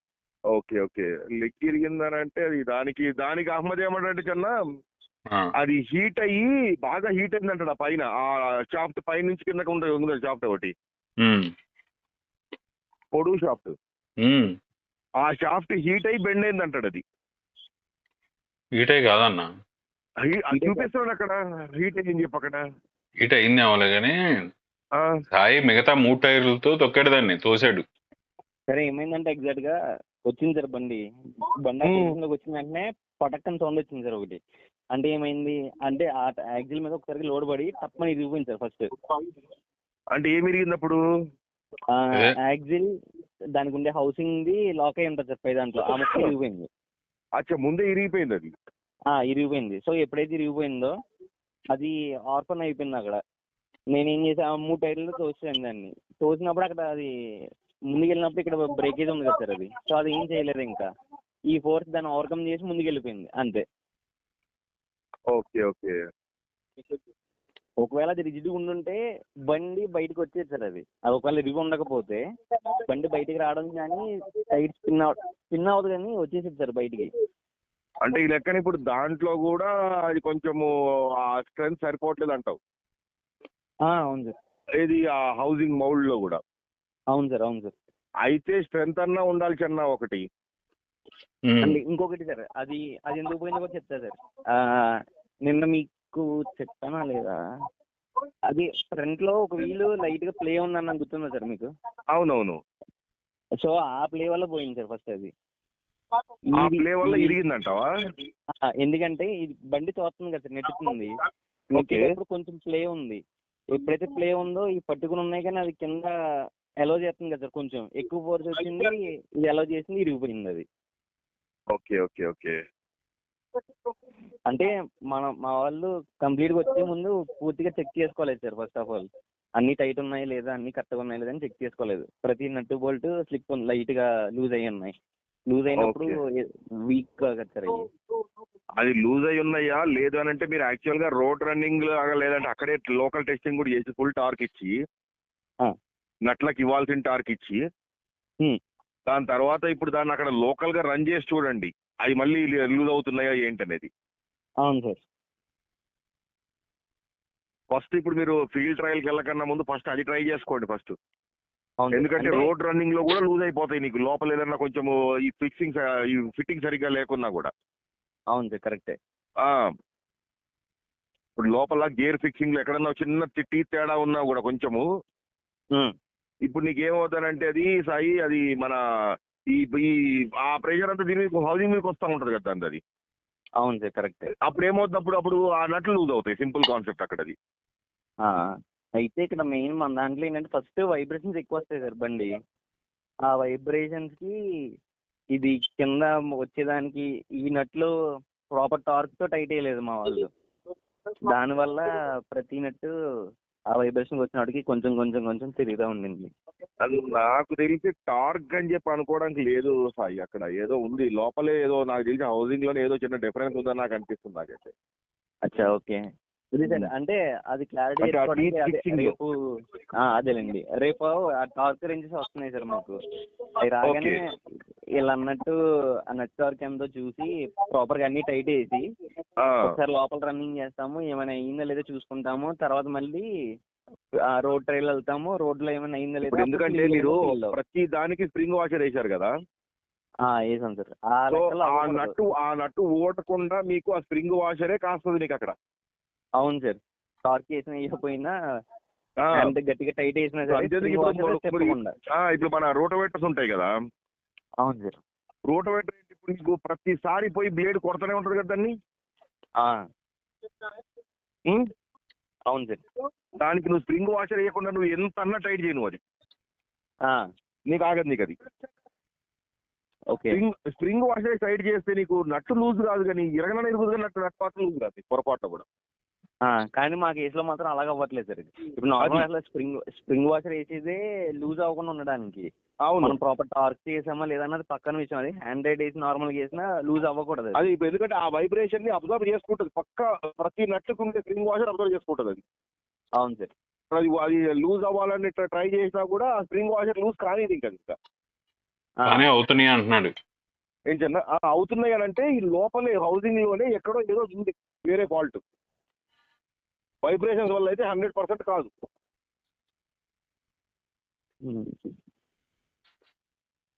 వైబ్రేషన్స్ కి చేసుకోవడానికే వచ్చా మనం స్ప్రింగ్ వాషర్ వేసేది. వైబ్రేషన్ అబ్జర్వ్ చేసుకోవడానికి ప్రతి నట్టుకి స్ప్రింగ్ వాషర్ వేసేది అసలు. ఇంకా ఇప్పుడు నేను చెప్పేది వైబ్రేషన్స్ కాదు, ఇక్కడ డైరెక్ట్ పోయి ఆ రోటోవేటర్ భూమికి కొడుతుంది నీకు. ఆ టైంలో ఎట్లా లూజ్ అయిపోతాయి నీకు. ఈ కాకుండా రబ్బర్ వాషర్లు అవి ఉంటాయి, రబ్బర్ ఇవి ఉంటాయి. ఐడియా ఉంది సార్ నీకు అది నట్లు? ఉన్నాయి సార్. లోపల ఉంటుంది కదా సార్ రబ్బర్ది. అదే లాక్ నెట్. అవి కూడా పనిచేయవు నీకు స్ప్రింగ్ వాషర్ల ముందు. అవును సార్. లాక్ నెట్లు ఉంటాయి. లాక్ నెట్ అంటే ఐడియా ఉంది సార్ నీకు? అది నిన్న చూపించాడు కదా శ్రీరామ్ ఒకటి. ఏది? కలర్ రింగ్ ఉంటుంది. అది కాదు. ఇప్పుడు నట్లోనే ఒక రబ్బర్ ఉంటుంది చిన్న పైన. నువ్వు దాన్ని ఎట్లా ఉంటుంది అంటే అది టైట్ చేయడం ఎలా ఉంటుంది అంటే నీకు ఫస్ట్ ఒక 2-3 థ్రెడ్లు మాత్రమే చేతితో ఎక్కుతాయి. తర్వాత తిరగదు సార్ చేతితో. దాంతో నీకు చేతితో తిరగదు. దాని తర్వాత స్పానర్ తో తిప్పాల్సింది దాన్ని వచ్చినట్టు నువ్వు ఇంకా. ఎందుకు అని అంటే ఆ రబ్బర్ ఉంటుంది దాని లోపల. ప్రతి నట్టుని రబ్బర్ కోసుకుంటూ వెళ్తాను అనమాట నీకు అది. ఎప్పుడైతే ఆ రబ్బర్ కోసుకుంటూ వెళ్తావు నీకు అది టైట్ పట్టినట్టు పట్టేస్తాను అనమాట నీకు. అంటే అదే ప్లే ఉండనివ్వదు. ప్లే ఉండి ఆడటం అనేది ఉండదు కాబట్టి లూజ్ అవ్వదు అనేది కాన్సెప్ట్. రైట్. బట్ అవి వైబ్రేషన్ ఉన్నట్టుగా పని చేయవన్నాయి. పని చేయవు. అవును, అందుకోసం నాటికి స్ప్రింగ్. అందుకోసం స్ప్రింగ్ వాషర్లు వేస్తారు. అవును. ఇప్పుడు ఈవెన్ స్ప్రింగ్ వాషర్ వేసినా ఏదైనా లూజ్ అవుతానంటే మనకి మెయిన్ హౌసింగ్ బోల్ట్ ఎస్పెషల్ నేను చెప్పేది నేను. అదే ఎందుకంటే మనం చూస్తున్నాం కదా, మన దగ్గర జరుగుతుంది కదా ఒక ట్రాక్టర్ అట్లనే. అసలు స్ప్రింగ్ వాష్లు సరైనవి లేవేమో వాళ్ళ దగ్గర. అది కూడా ఏం లేదు. లేదు అనుకోవచ్చు అన్న, అది పెద్ద ఇబ్బంది ఏం లేదు దాంతో. ఎట్లా అన్న చెప్పు. ఇప్పుడు స్ప్రింగ్ వాషర్ ప్రిన్సిపల్ ఏంటి? ఏదైనా ఒకటి లూజ్ అవ్వాలంటే నట్టు బోల్టు. ప్రిన్సిపల్ ఏంటి? ఇప్పుడు స్ప్రింగ్ వాషరు కట్ ముక్కలేదా? ఉంది సార్, కట్ ఉంది సార్ దానికి. స్ప్రింగ్ వాషర్ అంటే అదే, బట్ దానిలో టెన్షన్ ఉండాలి కదా. ఉండొచ్చు అన్న, ఉండకుండా ఉండొచ్చు అన్న దాంట్లో. సరే ఉంటే ఏ ప్రిన్సిపల్ లో లూజ్ అయితే చెప్పు. ఒక నట్టు ఒక బోల్ట్ ఆ రెండు వేరవ్వాలంటే అది అన్ని టర్న్స్ తిరగాల్సిందేగా. అవును, అన్ని టర్న్స్ తిరగాలి అని అంటే స్ప్రింగ్ వాషర్ దాన్ని తోసి పెట్టినా గానీ తిరగాలి కదా. అవును, అది ఎందుకు తిరిగిద్ది అసలు? వైబ్రేషన్ వల్ల అట్లా లూజ్ గా కొట్టుకొని ఒక డిగ్రీ తిరుగుతా. వైబ్రేషన్ వల్ల కాచన్న, కేవలం వైబ్రేషన్ వల్ల నట్టు బోల్ట్ ఊడకుండా ఉండటానికి మాత్రమే స్ప్రింగ్ వాషర్ ప్రిన్సిపల్ ప్రకారం. అవును, ప్రెజర్ తో ఊడేదాన్ని స్ప్రింగ్ వాషర్ కాదు. ఏమి చేయలేదు. ఏది థ్రెడ్లు కోసుకుంటూ తన్నదు. ఇది లూజ్ అవుతుంది ఇది కదా. లూజ్ ఎలా అయింది? ఎలా అవుతానంటే ఇప్పుడు దాని లోపల ఒకవేళ గేరు పళ్ళు సెట్టింగ్ కానీ ఏదైనా కరెక్ట్ గా లేవనుకోవచ్చన్న. లేవనుకుందాం. అప్పుడు ఏమవుతానంటే అది బలవంతంగా తిరగడానికి ట్రై చేస్తా ఉంటది కదా నీకు. అది ఏది నట్ట లోపల గేర్ బలవంతంగా తిరగడానికి ట్రై చేస్తుంది, ఇబ్బంది పడుతుంది, నాకింగ్ వస్తుంది. ఆ ఇబ్బంది పడ్డప్పుడు ఏం చేస్తారంటే అది బయటకు రావాలని ట్రై చేస్తా ఉంటది. అది ఏది ఆ gear okay correct within the teeth ఉందనంటే అది అందంగా నడుస్తూ ఉంటది లోపల. సరే, ఏ కొంచెం నీకు అటు ఇటు ఉన్నా కూడా నీకు అది బయటికి రావడానికి ట్రై చేస్తా ఉంటది. అప్పుడు బయట రావడానికి ట్రై చేస్తున్నప్పుడు ఏం చేయాలి? ఇప్పుడు అది మూత అడ్డం ఉంటది. ఏదో దాన్ని పగల కొట్టుకొని రావాలి. అది పగల కొట్టుకున్నా రావాలి. లేదంటే అప్పుడు ఏమవుతుందంటే వేడెక్కి ఈ నట్లన్నా లూజ్ అవుతాయి నీకు అవి. అదే చెప్తుంది. నట్టు ఎలా లూజ్ అయ్యిద్ది అన్న స్ప్రింగ్ వాషర్ ఉండగా? నీకు ఆ స్ప్రింగ్ వాషర్ టెన్షన్ అన్నా సరిపోదన్నా అలాగే. ఇప్పుడు మన 4-wheel drive ట్రాక్టర్ అట్లే అయింది. ఒక ట్రాక్టర్ అవుతానే ఉంటది. ఏది స్ప్రింగ్ వాషర్ వేసినా గానీ లూజ్ అవుతా ఉంటది. అవుతానే ఉంది. అది ఒక ట్రాక్టర్ చూస్తున్నాం మనం, అది ఫాల్ట్. ఇంకో ట్రాక్టర్ లేదు మళ్ళీ ఆ ఫాల్ట్. అది వాడు మెకానిక్ ఈసారి పిలిపించినప్పుడు కూర్చోబెట్టి చేయించాలి. అది ఏం మొత్తం ఊడదీపించి మొత్తం అసలు ఏంది రా బాబు అని చెప్పి. ఎందుకంటే మేము యాక్చువల్గా మధ్యలో ఏం చేసామంటే ఒకసారి నేనే ఊడదీసి పెట్టాను ఆయిల్ ఫిల్ చేసేటప్పుడు. అప్పుడు ఏదో తేడా జరిగిందని నా డౌట్ నాకు. అది స్ప్రింగ్ వాషర్ కి ఏ పారామీటర్ ఉంటుందో, tension what ever you call it, అది టెన్షన్ కూడా ఒక సర్టెన్ ఇది వరకే తక్కువగలదు కచ్చన్న. అవును, అదే అంటున్నా. అది పెంచాలి. అది పెంచడం కాదు, అది పెంచితే కాదు నీకు అసలు లోపల ఏం ఫాల్ట్ ఉంది ఎత్తుకు ఫస్ట్. అది ఇప్పుడు లోపల ఏదైనా ఇప్పుడు మొన్నటి దాకా ఇప్పుడు మన 2 ట్రాక్టర్లు మనం కొన్ని ఎన్నేళ్ళు అయింది ఇప్పటికి? మొన్నటి దాకా కదా. మరి ఫ్రిక్షన్ కూడా కొలవరు. మరి ఫ్రిక్షన్ కొలవరు, నాయిస్ కొలవరు, టెంపరేచర్ కొలవరు. ఇప్పుడు మొన్నటి దాకా గాలే కదా. అదే ట్రాక్టర్ మొన్నటి దాకా గాలే. సాయి మాటికి యాంప్స్ కొలుస్తాడు ల్యాప్టాప్ పెట్టి. చెప్పు సాయి, నువ్వు యాంప్స్ తప్ప ఏం కొలుస్తున్నావు చెప్పు? టెంపరేచర్ కొలవట్లా. మోటార్ ది కంట్రోల్ ఉంటాయి సార్ టెంపరేచర్ లో. ప్లస్ ఇంకోటి ఏంటంటే నేను అంటుంది మూవింగ్ పార్ట్స్.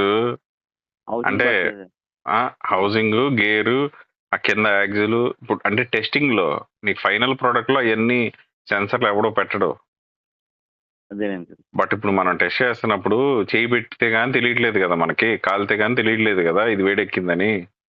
అవును సార్. బట్ అది మనకు ముందే తెలియాలి కదా బండి టెస్ట్ చేసేటప్పుడు. అది నీకు ఎవరు చెప్తారు చిన్న? ఇప్పుడు ఆ గేర్లలో ప్లే ఉన్నప్పుడు ఆ వైబ్రేషన్స్ అది అబ్జర్వ్ చేసుకుంటది. ఏది?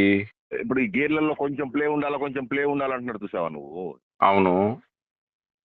ఇట్లాంటిది ఏదన్నా కొంచెం అటు ఇటు ఉన్నా కూడా అబ్జర్వ్ చేసుకుంటది అది. కరెక్టే అన్న. But when a rotating object, whether it be A gear box, whether it be A differential, whether it be an axle, when it goes wrong, how do we know while test?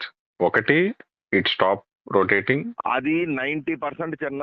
అది ఆ 4-wheel drive చేసినోడు, experience ఉన్నోడు చెప్పగలడు. ఎక్కడో ఏదో పడుతుందని చెప్పగలడు. మనం చూస్తే మనకు అర్థం కావట్లేదు కానీ మనకు అది మనకు కూడా కంట్రోలర్ చెప్తుంది. కొంచెం మనకి కంట్రోలర్ చెప్తుంది అన్న, ఇంత దాకా ఇంత యాంప్స్ తీసుకున్నావు, ఇప్పుడు ఇంత యాంప్స్ తీసుకుంటున్నావు అని. బట్ అది కాకుండా మెకానికల్ గా before it stops rotating you either know by friction, sound, vibration, temperature, ఇలా ఫిజికల్ పారామీటర్స్ ఉన్నాయి కదా ఎలక్ట్రిసిటీ సైడ్ కాకుండా. ఎవరైనా ఎక్స్పీరియన్స్డ్ మెకానికల్ గా చేసినోడు, ఈ 4-wheel డ్రైవ్ మీద పని చేసినోడు చెప్పగలడు. లేదనంటే మెకానికల్ చెప్పగలరు. ఎక్స్పీరియన్స్డ్ మెకానిక్ చెప్పగలరు. ఎవరు పడతాడు మూలు చెప్పలేడు మళ్ళీ దీన్ని. లేదా మొత్తం ఆ ఎక్స్పీరియన్స్ రోడ్ వచ్చి ఓడదీసి మొత్తం చూసి ఎక్కడన్నా ఏదైనా తేడా ఉందా ఫిక్సింగ్ లో, లేదంటే టీతుల్లో ఏమన్నా తేడా ఉందా, అది కూడా ఉంటది ఒక పాయింట్. అదే ఇప్పుడు అంతెందుకు చెన్న, ఇప్పుడు మన 4-wheel డ్రైవ్ ఒకసారి ఇట్లనే ఓడదీశాను నేనే. ఇప్పుడు దీనికి ఎట్లా ఉంటది, ఇప్పుడు నీకు ఇప్పుడు ఆ మెయిన్ హౌసింగ్ ఉంది కదా, హౌసింగ్ నుంచి వచ్చే గేర్లు ఉంటాయి. ఇప్పుడు నీ కింద మనకి ఇప్పుడు ఇక్కడ షాప్ తిరిగిన దగ్గర ఒక గేర్ కనిపిస్తుందా వర్టికల్ గా వచ్చి? అవును. దానికి వర్టికల్ గా పైన ఇంకో గేర్ ఉంటది కదా. అవును. అది మన దాంట్లో, మన విఎస్టీ దాంట్లో డిజైన్ ఏంటంటే పైన ఉండే గేర్ వేరు, కింద ఉండే గేర్ వేరు. ఓకే. పైన ఉండే గేర్ టీత్ వేరు, కింద ఉండే గేర్ టీత్ వేరు. అంటే కౌంట్ ఆఫ్ టీత్స్ రేషియో వేరు అంటావు. ఆ రేషియో వేరు ఉంది. మేమేం చేసాము, 2 గేర్లు చూడడానికి ఒకేలాగా ఉన్నాయి కదా అని చెప్పేసి మేమేం చేసాం, ఒకటి కింద పైన కింద వేసాం. అసలు టైర్ తిరగడం ఆగిపోయింది. వాడికి ఫోన్ చేసి అడిగితే వాడేమంటాడు, వాడు ఉల్టా చెప్తున్నాడు కావాలన్నాడు. అంటే వీళ్ళు చేసుకుంటే పొద్దున మళ్ళీ మన పిలవరనే కాన్సెప్ట్ లో ఆడు మేమేసింది కరెక్టే అనుకుంటున్నాం, వాడు చెప్పేది అట్లే చెప్తున్నాడు అని చెప్పి చాలాసార్లు, ఎన్నిసార్లు 2-3 సార్లు ఓడి తీసి ఫిట్ చేసాం, వర్కౌట్ కావట్లేదు అది. అసలు టైరే తిరగట్లే అసలు. లాస్ట్కి ఏంది, అరే ఇట్లా కాదని చెప్పి కింద పైన కింద వేసినాం, మళ్ళీ ఫ్రీ అయిపోయింది. అప్పుడు అర్థమైంది అనమాట, కింద ఉండే కింద ఉండేదాని టీత్ వేరు, పైన ఉండేదాని టీత్ వేరు. తర్వాత లెక్కేసి చూసి మేమే సెట్ చేసి లాస్ట్ చూసుకుంటే మాకు తేడా తెలిసింది. మాకు అది కింద ఉండే గేర్ కిందే ఉండాలి, పైన ఉండే గేర్ పైన ఉండాలి. చూడడానికి ఒకటే రకంగా ఉంటాయి గేర్లు అయ్యి, కానీ టీత్ లో డిఫరెన్స్ ఉంది దాంట్లో. గట్టిగా ఉంటే 1 teeth or 2 teeth. ఇప్పుడు అది ఏంటి, వాడు తర్వాత వచ్చినప్పుడు చెప్పాడు అనమాట ఆ పాయింట్. మళ్ళాడు సార్ పైన ఉండేదానికి ఎంతో చెప్పాడు, కింద ఉండేదానికి ఒక టీత్ 2 teeth తక్కువ ఉంటాయని చెప్పాడు అనమాట అప్పుడు. సో ఇట్లా ఎక్స్పీరియన్స్ ఉన్నాడు ఎవడన్నా మెకానిక్ ఉన్నా వాడు చెప్పగలడు. ఇప్పుడు మీరు ఇట్లా వేస్తే ఇట్లా జరుగుద్దని చెప్పేసి ఏదన్నా.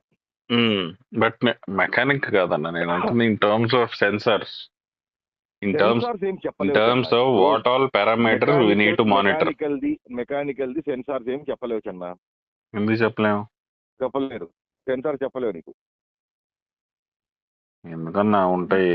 లేదు మెకానికల్ ఎక్స్పీరియన్స్ ఉన్నోడు చెప్పగలడు దాన్ని. ఇప్పుడు చెక్ ఇంజిన్ లైట్ ఎప్పుడు వెలిగిద్ది కార్లో? ఎలా వెలిగిద్ది? ఎందుకు వెలిగిద్ది? ఇంజిన్ ఆయిల్ ప్రెషర్ తగ్గిందని చెప్పిద్ది. అది ఎలా చెప్పిద్ది? ఇంజిన్ ఆయిల్ పైకి లేపేది. ప్రెషర్ చెప్పడం వేరు. ఇప్పుడు నువ్వు ఇక్కడ కొత్తది డిజైన్ చేస్తున్నావు. అవును. కొత్తది డిజైన్ చేసినప్పుడు పాయింట్ ఎలా ఉంటదనంటే, ఆ టీత్ డిజైనింగ్ లోనే ఏదన్నా ఫాల్ట్ ఉన్నా కూడా నీకు ఆ ఫాల్ట్ తెలియదు ఎప్పటికి కూడా నీకు. అది అంటే ఇప్పుడు చెప్తాను కదా, ఇప్పుడు అది ఎట్లుంటదంటే చిన్న నీకు అది ఆ టీత్ డిజైనింగ్ లో ఇప్పుడు కింద ఇదే పైన అదే వేసారనుకో, వాడు ఎందుకు పెట్టాడు? ఇప్పుడు మన విఎస్టీ ట్రాక్టర్ లో 4-wheel డ్రైవే తీసుకో, దానికి కింద వీల్ టీత్ వేరు, కింద ఉండే గేర్ టీత్ వేరు, పైన ఉండే గేర్ టీత్ వేరు. ఓకే. ఎందుకు వేసాడు వాడు? Mechanically there is some reason కదా. మామూలుగా రేషియో కోసం మారుతారు. నెంబర్ ఆఫ్ టీత్ ఎందుకు మారిద్ది? రేషియో కోసం ఒకటి అయి ఉండొచ్చు, లేదు అని అంటే ఇంకేముంటది. అది కాకుండా ఇంకేం ఉండదు. అది ఎవడన్నా మెకానికల్ ఎక్స్పీరియన్స్ ఉన్నాడు అడగాలి మనం. అది నేను ప్రిన్సిపల్ చెప్తున్నాను అన్న, గేర్ అడగాలి మనం. అది కాకుండా ఇంకేం ఉంటది అన్న, ఎవడన్నా చెప్పినా. ఒకటి చెప్తా కన్నా, ఇప్పుడు ఈ షాఫ్ట్ డిజైన్ బట్టి అర్థమైపోయింది ఏమని. ఏంటి, ఆ ఎవరైతే ఇప్పుడు డిజైన్ చేశారో ఇది మొత్తం, ఇది వాళ్ళకి బేసికల్ గా ఏంటంటే ప్రాక్టికల్ ఇష్యూ కానీ లేదంటే ప్రాక్టికల్ గా ఉండే కొంత థియరిటికల్ నాలెడ్జ్ ఉండొచ్చు వాళ్ళకి బ్రహ్మాండంగా. ఓకే. అసలు ఇది డిజైన్ చేసింది కాదన్న, కాపీ పేస్ట్ చేశారు. పేస్ట్ చేసే దాంట్లో ఒకటి మార్చారు, మార్చిన దగ్గర దొరికిపోయారు. అంతేనా సాయి? సార్ అంతే కాపీ పేస్ట్ చేసే దాంట్లో కూడా ఈ గేర్లు కూడా చెక్ చేస్తే బెటర్ కదా ఒకసారి మళ్ళీ. మేము ఎగ్జామ్ లో కాపీ చేసేటప్పుడు మక్కీ చేస్తే డౌట్ వచ్చిందని ఒకటి తప్పు ఆన్సర్ పెట్టేవాళ్ళం. అవును చెన్న, కరెక్టే. కానీ ఇప్పుడు అది ఒక్క టీత్ డిఫరెన్స్ తెలిసిపోదు కదా చెన్న, ఇక్కడ నీకు తేడా కొట్టేస్తుంది కదా. ఇప్పుడు ఇదేది పెద్ద ఇప్పుడు ఒక దాంట్లో కాపీ చేయడం కాదు చెన్న. పాయింట్ ఏంటనంటే ఇప్పుడు వీళ్ళ దగ్గర ఆల్రెడీ శక్తిమంత్ ఉంది, రెఫరెన్స్ ఉంది, దాని టీత్ కౌంట్ చేసుకోమని చెప్పి చెప్పాలా? చేశారు, కౌంట్ చేసి దింపారు టీత్ కూడా మొత్తం. అంతే సార్ సేమ్. ఓకే, సేమ్ అంతే ఉంటదబ్బా, మోల్డ్ వీళ్ళ పేరుతో ఉంటది అంతే.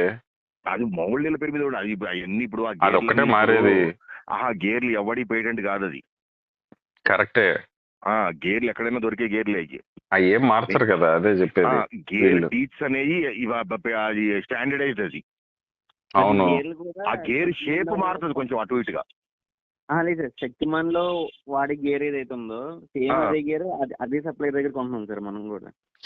అన్ని మొత్తం డిఫరెన్షియల్ దగ్గర నుంచి మొదలు పెట్టి కింద దీని వరకు కూడా అన్ని అంతే సార్ అయ్యి వాళ్ళ దగ్గర. అన్ని టీత్ కూడా సేమ్ ఉన్నాయా మొత్తం అన్ని? టీత్ కూడా సేమ్ సార్, అదే టీత్, అదే బెవెల్, అదే గేర్ అన్ని. Okay okay.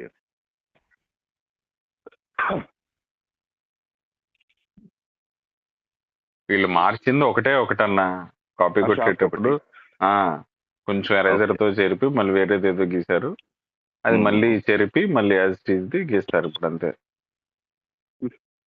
ఓకే.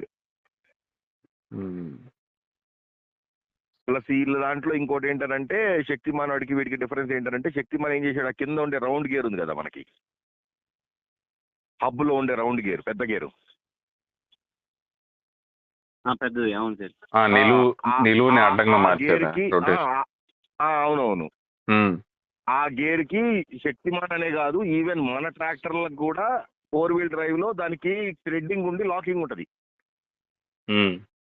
మా దాంట్లో లేదు, దీంట్లో ఓన్లీ లాక్ పెట్టారు, ఒక సీ లాక్ పెట్టారు ఒకటి. అవునులే, సీ లాక్. సీ లాక్ అనేది కూడా నీకు అది ఇబ్బంది నీకు, అది ప్లే వస్తా ఉంటుంది నీకు దాంట్లో ఊరికే. అది మారుస్తున్నారు సార్ ఇప్పుడు థ్రెడ్డింగ్ కి. అది అవును, చెప్పారు శ్రీరామ్ చెప్పారు ఆయన. సర్క్లిప్ అంటారంట,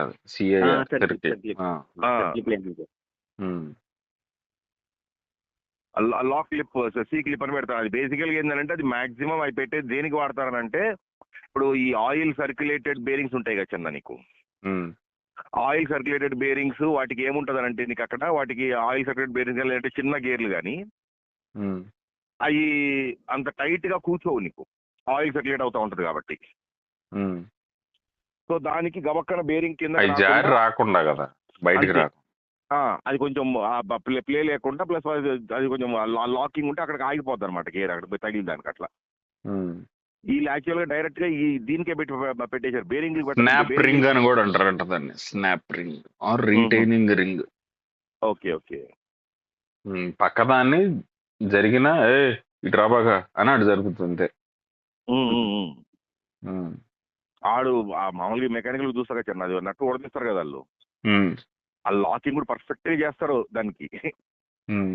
దానికోసం వాడు మామూలుగా ఈ సీనియర్ ఉన్న మెకానిక్ ఉంటాడు కదా, వాడు ఫిట్ చేసిన తర్వాత కూడా ఒకసారి మళ్ళీ చెక్ చేసుకుంటాడు ఆ లాక్. అది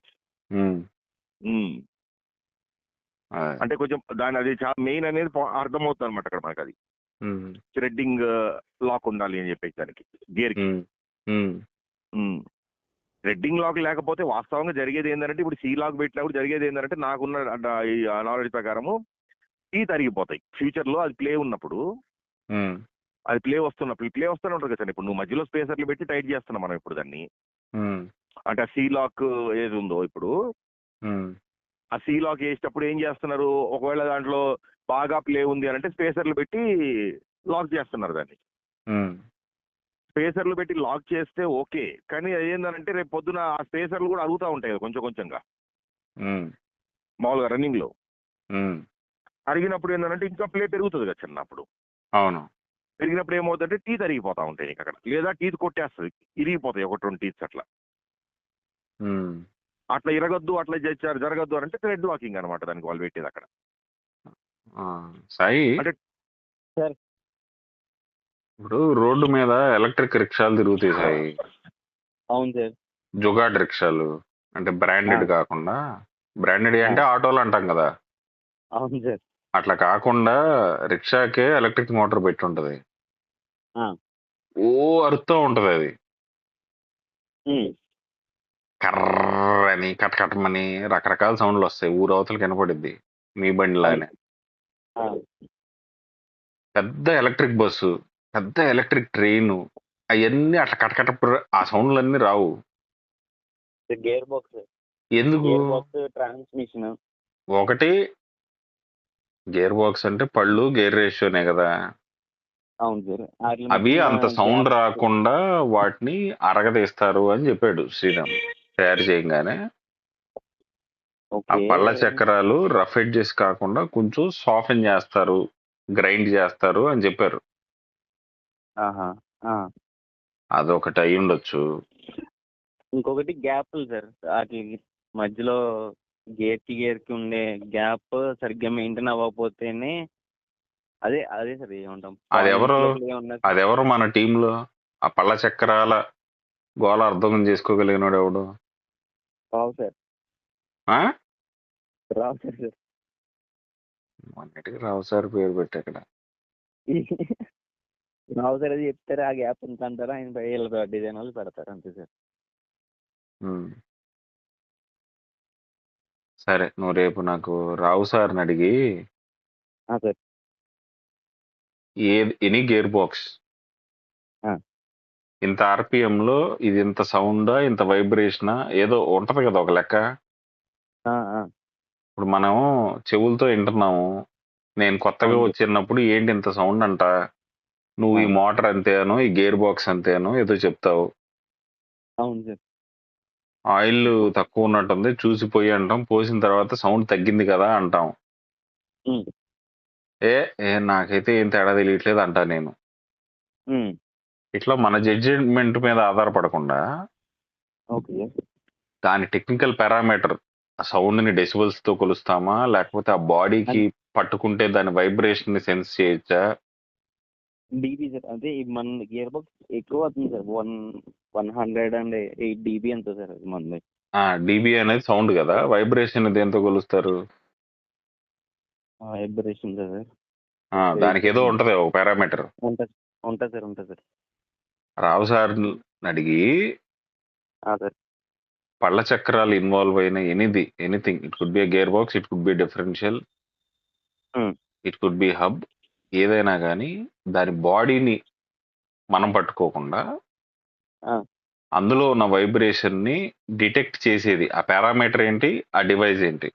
అహ్మద్ నిన్న ఇష్యూ రేజ్ చేసాడు ఇంకోటి. ఇప్పుడు ఆ గేర్ బాక్స్ నుంచి వచ్చే కనెక్టర్స్ ఉన్నాయి కదా చిన్న, ఇప్పుడు మనకి 4-wheel డ్రైవ్ కనెక్ట్ చేసేది. అవును, అవి కూడా బాగా ఇదిగా ఉన్నాయి, అవి ఆగుతాయా లేదంటే రేపు పొద్దున అవి ఆటికి ఏమైనా ఎఫెక్ట్ అవుతాయని అంటున్నాడు. అంటే బాగా లైట్ గానే ఉన్నాయి అవి కూడా. ఏంటి అన్న కనెక్టర్సా? అదే ఫ్లెక్సిబుల్ గా ఉంటాయి అయ్యే కదా, మన పీటీఓకి గుచ్చుతాం అయ్యే కదా. అది అవి కాదు, అదే అన్న ఒక సీకి ఇంకో సీఎల్ పట్టుకుంటది కదా, అది కాదా మాట్లాడుతుంది? ఆ మెయిన్ ఆ షాఫ్ట్లు సన్నగానే ఉన్నాయి, బట్ రేపు పొద్దున ఏదన్నా గట్టిగా ఏమైనా ఎఫెక్ట్ పడ్డదంటే అది కూడా ఇరిగే ఛాన్సులు ఉంటాయి అని అంటాడు. ఓకే, ఇప్పుడు ఇక్కడ ఈ షాఫ్ట్ ఇరిగింది, అదే ఇది ఇరగనప్పుడు అది ఇరిగిందేమో అంటావు, అర్థమైందిలే. దాంట్లో అంత ఇది ఉండదు అని అంటాడు అనమాట. అదేలే.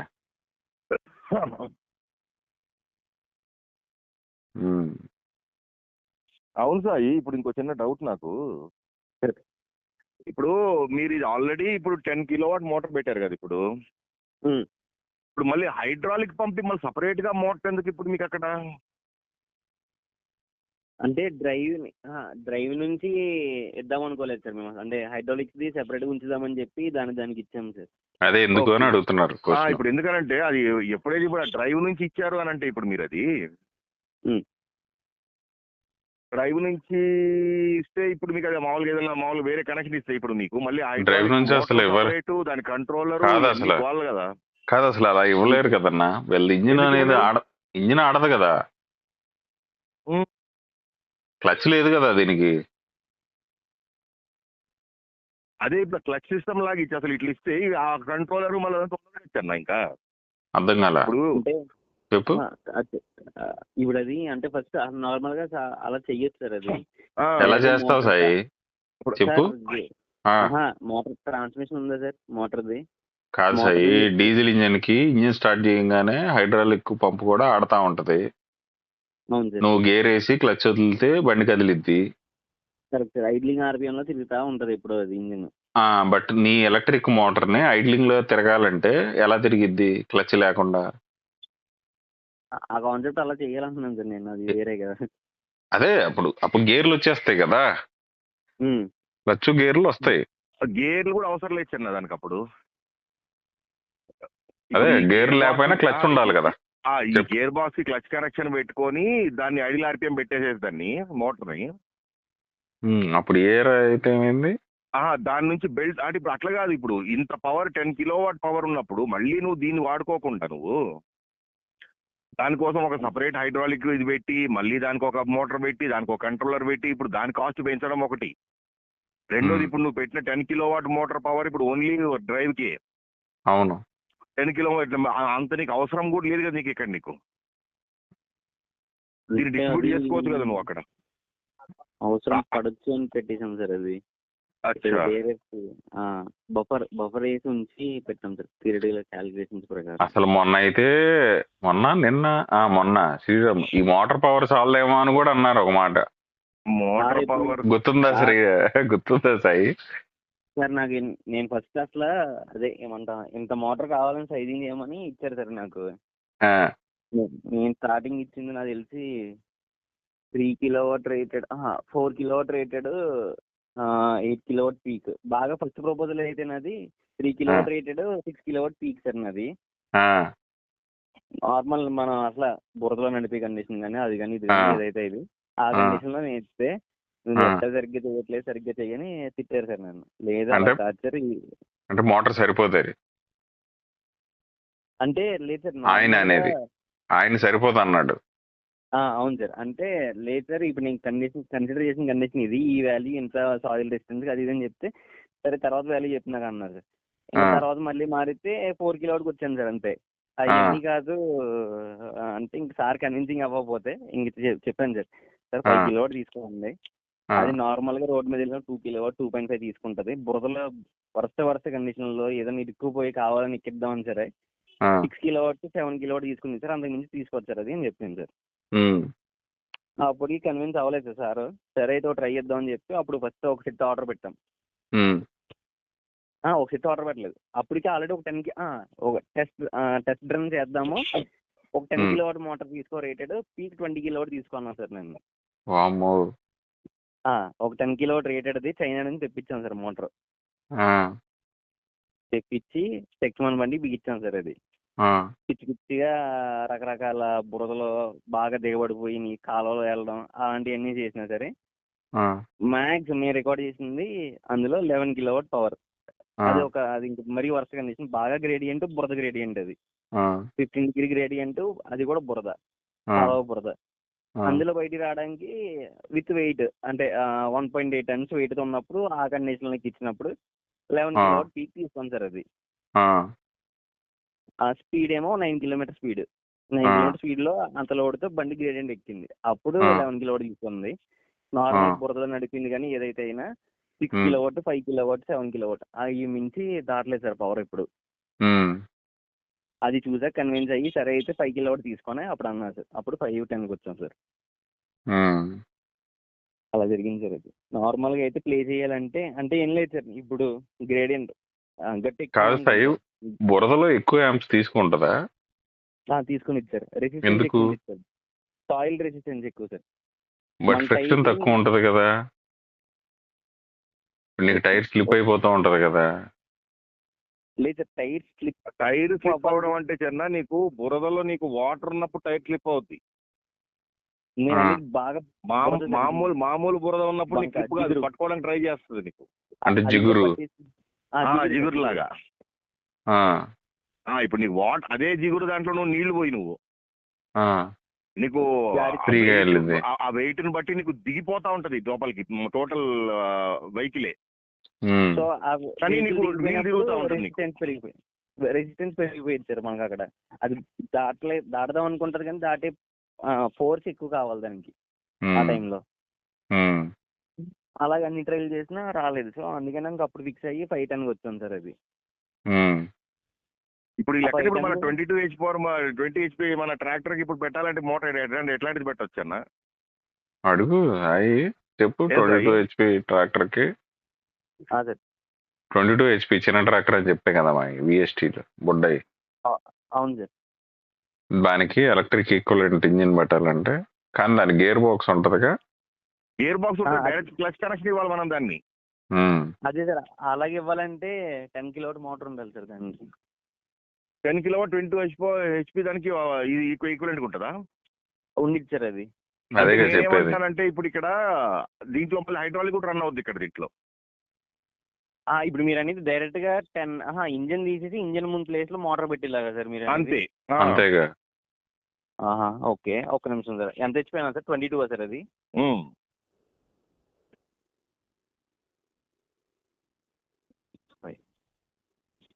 హైడ్రాలిక్ ఒకటి రన్ అవుద్ది అంతే, హైడ్రాలిక్ ఒకటి రన్ అవుద్దిలే. అలా చూసుకున్న 15 కిలోవాట్ అయితే 15 కిలోవాట్ కూడా ఓవర్ కిల్ లేదు సార్. 10 కిలోవాట్ నుంచి సరిపోవచ్చు. 12 అయితే అయిపోయింది సార్. 12 కిలోవాట్ రేటెడ్ మోటార్ తీసుకున్నాం అనుకోండి సార్. అది ఓకే. అది పీక్ ఇచ్చింది సార్ 24 కిలోవాట్ వరకు. అంటే 22 HP ట్రాక్టర్ కన్నా ఇంకా ఎక్కువ పవర్ ఇచ్చింది కావాల్సినప్పుడు. కానీ నార్మల్ నాకు ఎక్కువ ఇవ్వకూడదు. నాకు ఎక్కువ పీక్ నాకు 22 HP కన్నా పెంచకూడదు. ఎందుకంటే నా గేర్ బాక్స్ కానీ నా మిగతా పార్ట్స్ అన్ని కానీ అన్ని డిజైన్ ఫర్ 22 HP కదా. ఇంకా అలాంటి 10 కిలోవాట్ తీసుకోవాలి సార్ మనం. అదే ఎందుకంటే ఎక్కువ ఇవ్వద్దు మనకి మనకి మనకి దాని తక్కువ ఉన్న దానికన్నా ఇంకొక మనకి ఒక 1-2 HP తక్కువ ఉన్న ఇష్యూ ఉండదు మనకు దాంతో. అలా అయితే 10 కిలోవాట్ సరిపోయేది సార్ మరి. ఓకే. అంటే ఇంక్లూడింగ్ హైడ్రాలిక్ కూడా రన్ అవ్వడానికి రన్ అవుతుంది సార్ అది. ఓకే.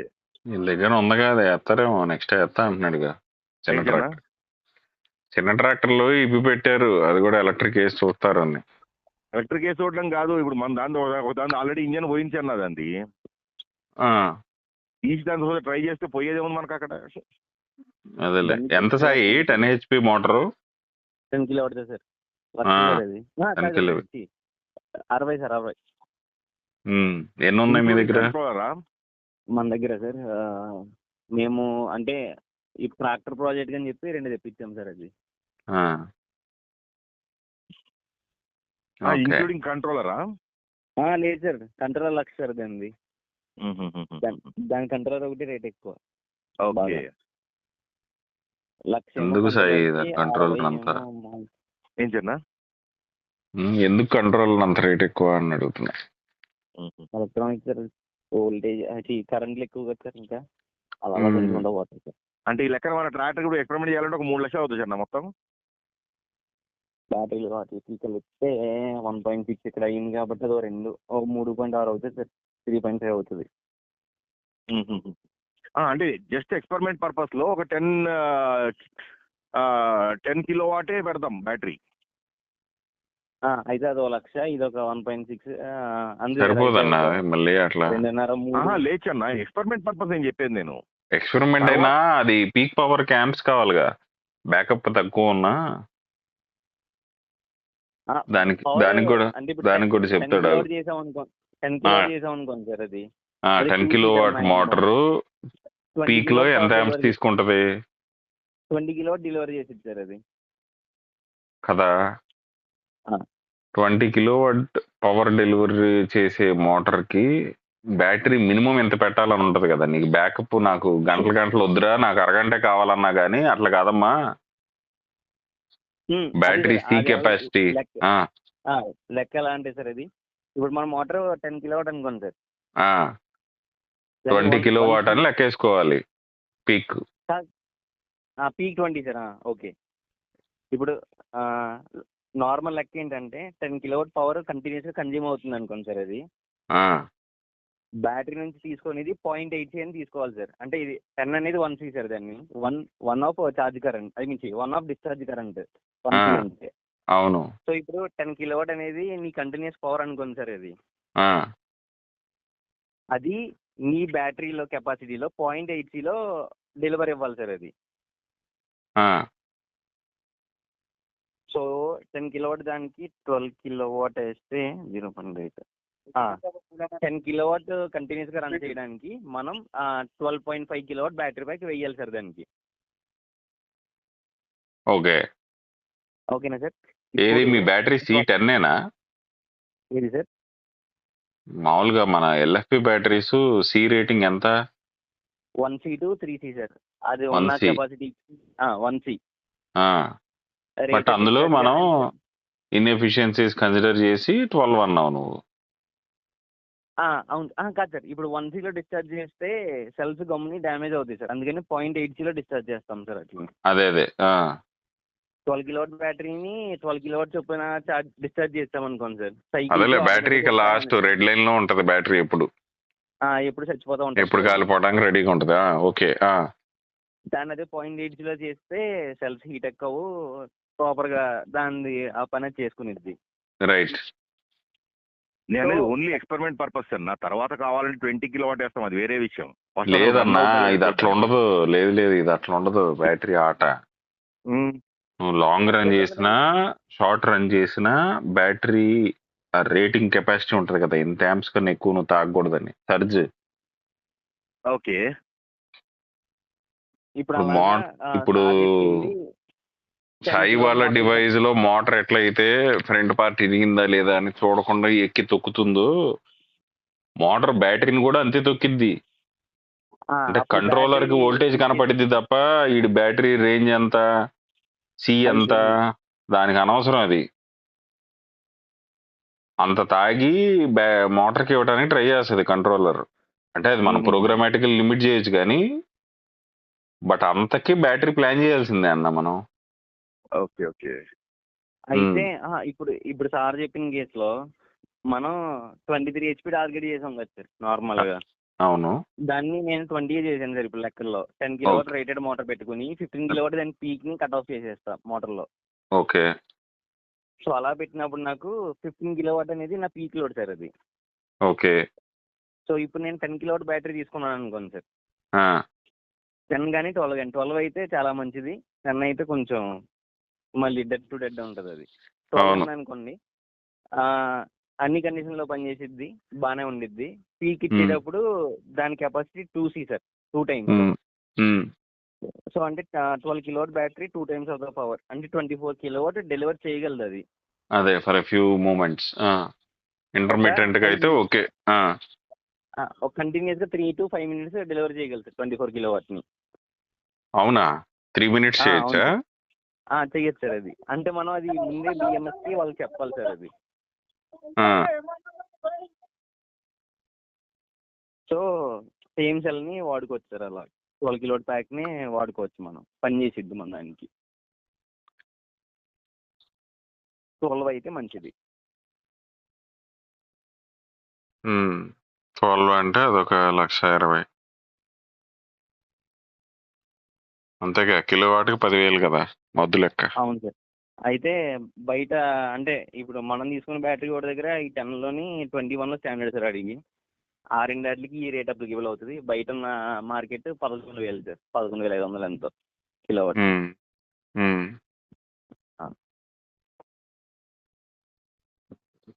ఇంకేమున్నాయి కావాల్సినవి? ఇంకా పవర్ కాంపోనెంట్స్ అంటే కాంటాక్టర్స్ అవి ఉంటాయి, అవన్నీ తెప్పించాం సార్. కాంటాక్టర్లు అవి ఒక 3,000 అలా చిల్లరగా అవి ఒక 15,000 అవుతాయి సార్. థ్రాటిల్ పెడల్స్ అవన్నీ సెన్సర్లు.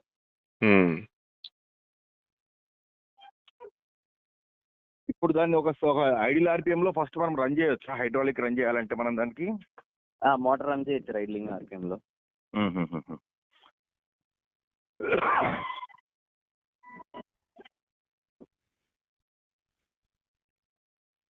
అదే ఒక 1200 టు 1500 RPM లో ఐడ్లింగ్ లో రన్ చేసి పెట్టచ్చు సార్ దాన్ని. అంటే ఎట్లా కంట్రోలర్ కి ఈ టెర్మినల్స్ మధ్యలో ఇంత పొటెన్షియోమీటర్ ఇక్కడ పెడితే అనే లేకపోతే ప్రోగ్రామ్ చేస్తావా? ప్రోగ్రామ్ లో సార్ ఇనిషియల్ గా ఎప్పుడైతే తాళం ఇచ్చాడో తాళం అది 3 స్టెప్స్ ఉంటాయి కదా సార్ తాళం. ఫస్ట్ స్టెప్ కి నార్మల్ గా ఉంటది 12 వోల్ట్. తర్వాత నెక్స్ట్ స్టెప్ లో ఇంజిన్ ఆన్ అవుతుంది కదా సార్, అది ఆ స్టెప్ దానికి అదే that is nothing but voltage across the pins of the controller కదా. అంతే సార్. ఆ కేఎస్ఐ బట్టి ఐడ్లింగ్ అవ్వు, తర్వాత థ్రాడిల్ కమాండ్ రాగానే నువ్వు దాన్ని ర్యాంప్ అప్ చేయని చెప్తాం సార్. మనం 1200 నుంచి 3300 మ్యాప్ చేస్తాం సార్. తర్వాత అదే 0 నుంచి ఇప్పుడు మన దాంట్లో 0 to 3000, ఆ కేసులు ఏంటంటే 1200 to 3300 మ్యాప్ చేస్తాం సార్ దాన్ని. ఇంకెప్పుడు థ్రాడ్లు వదిలినా ఐడ్లింగ్ లో అది 1200 మెయింటైన్ అవుతూ ఉంటుంది అలా. ఇప్పుడు నువ్వు లాగ్ అవ్వడానికి ఒక మెషిన్ అదేంటిది, అది ఇన్స్ట్రుమెంట్ క్యానేజ్ అది ఆ బస్ పేరు ఏంటి? క్యానేజ్ దాని పేరు ఎడ్జ్.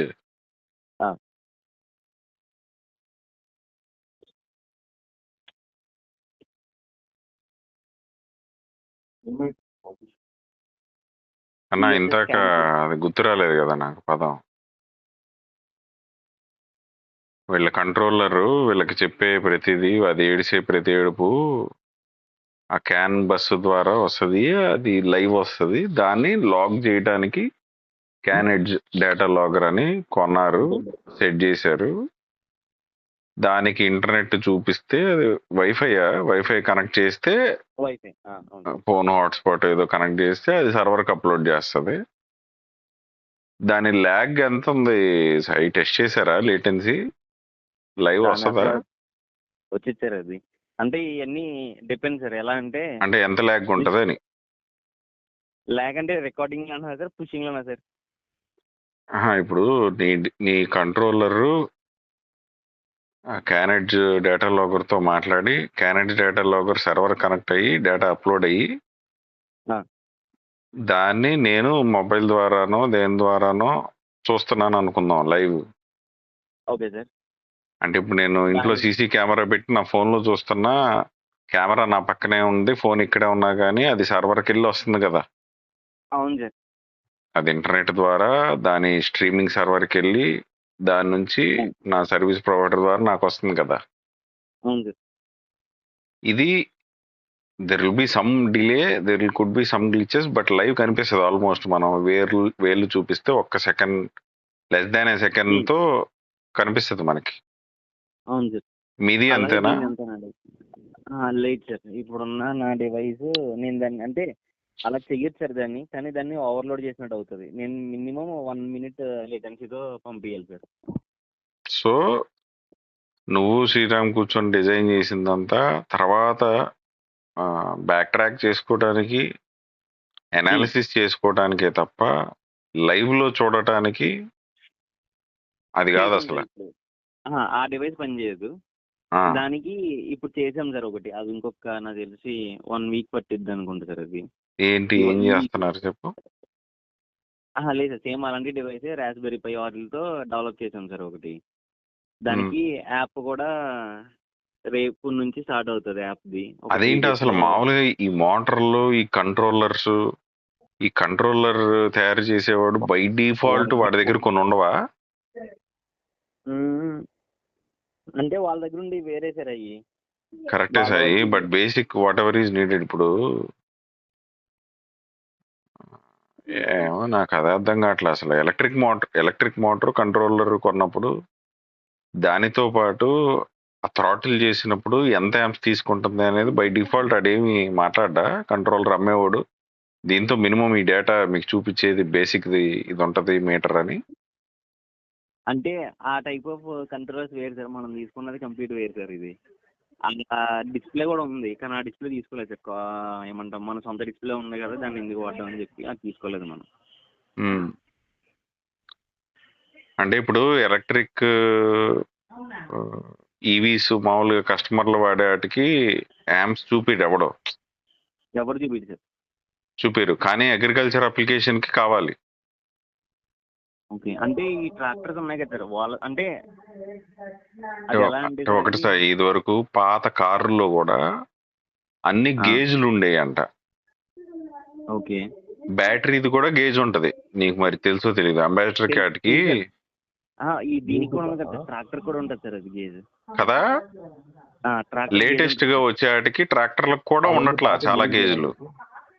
అవును సార్, ట్రాక్టర్ల దాంట్లో బ్యాటరీ గుండిచ్చారు, ఎందుకంటే అది 9 నుంచి 13.5 ఆ వరకు ఎంతో ఎందుకు చూపించింది. ఎందుకు కమర్షియల్ కార్ తోలేవాడు అసలు కార్లో ఇంజిన్ ఉందా లేదా, అందులో ఇంజిన్ ఆయిల్ ఉందా లేదా, ఇవేం తెలియకుండా కూడా తిరుగుతాడు. అవును సార్. కానీ జేసీబీ ఆపరేట్ చేసేవాడు, ట్రాక్టర్ తోలేవాడు, we expect them to be little nuanced. ఆ, ఎందుకు వాళ్ళే చేసుకుంటారు మోస్ట్ ఆఫ్ ద టైం. అవును సార్. ట్రాక్టర్ ఒకటి సర్వీస్ సెంటర్కి వెళ్ళి ఇచ్చి ఆయిల్ చేంజ్ చేసుకోడు కదా, ఆహా. ఓనరే లేదా డ్రైవరు ఆ పొలంలో కూడా ఎవడో ఒకడు they will learn and they will change their own oil కదా. ఉమ్, అట్లా మీ మోటార్స్ సప్లై చేసేవాడు, he could be supplying it to A consumer good which doesn't need all these nuance to be అవును డిస్ప్లేడ్. సార్. ఆ, but మీలాంటి వాళ్ళు order ఇచ్చేటప్పుడు more nuanced parameters ని display చేసే మీటర్స్ లేవంటాం అనేది నాకు ఆశ్చర్యంగా ఉంది. లేవంటే ఆ, నేను అంటది లేవని కాదు వోల్టేజ్ సార్ ఇది. చూపించేది కాదు, అంటే ఇప్పుడు ఎలక్ట్రిక్ అదే. బైక్స్ ఇట్లాంటి వాటికేమో 3 పొలలో 4 పొలలో చూపిస్తుంది. అవును సార్. అయితే ఇప్పుడు ఉన్నాయి సార్, ఈ డివైస్ ఎలా ఉన్నాయంటే, ఇప్పుడు ఆ డిస్ప్లే ఉంటుంది సార్, అది 7 ఇంచ్ది ఒక డిస్ప్లే ఉంటుంది.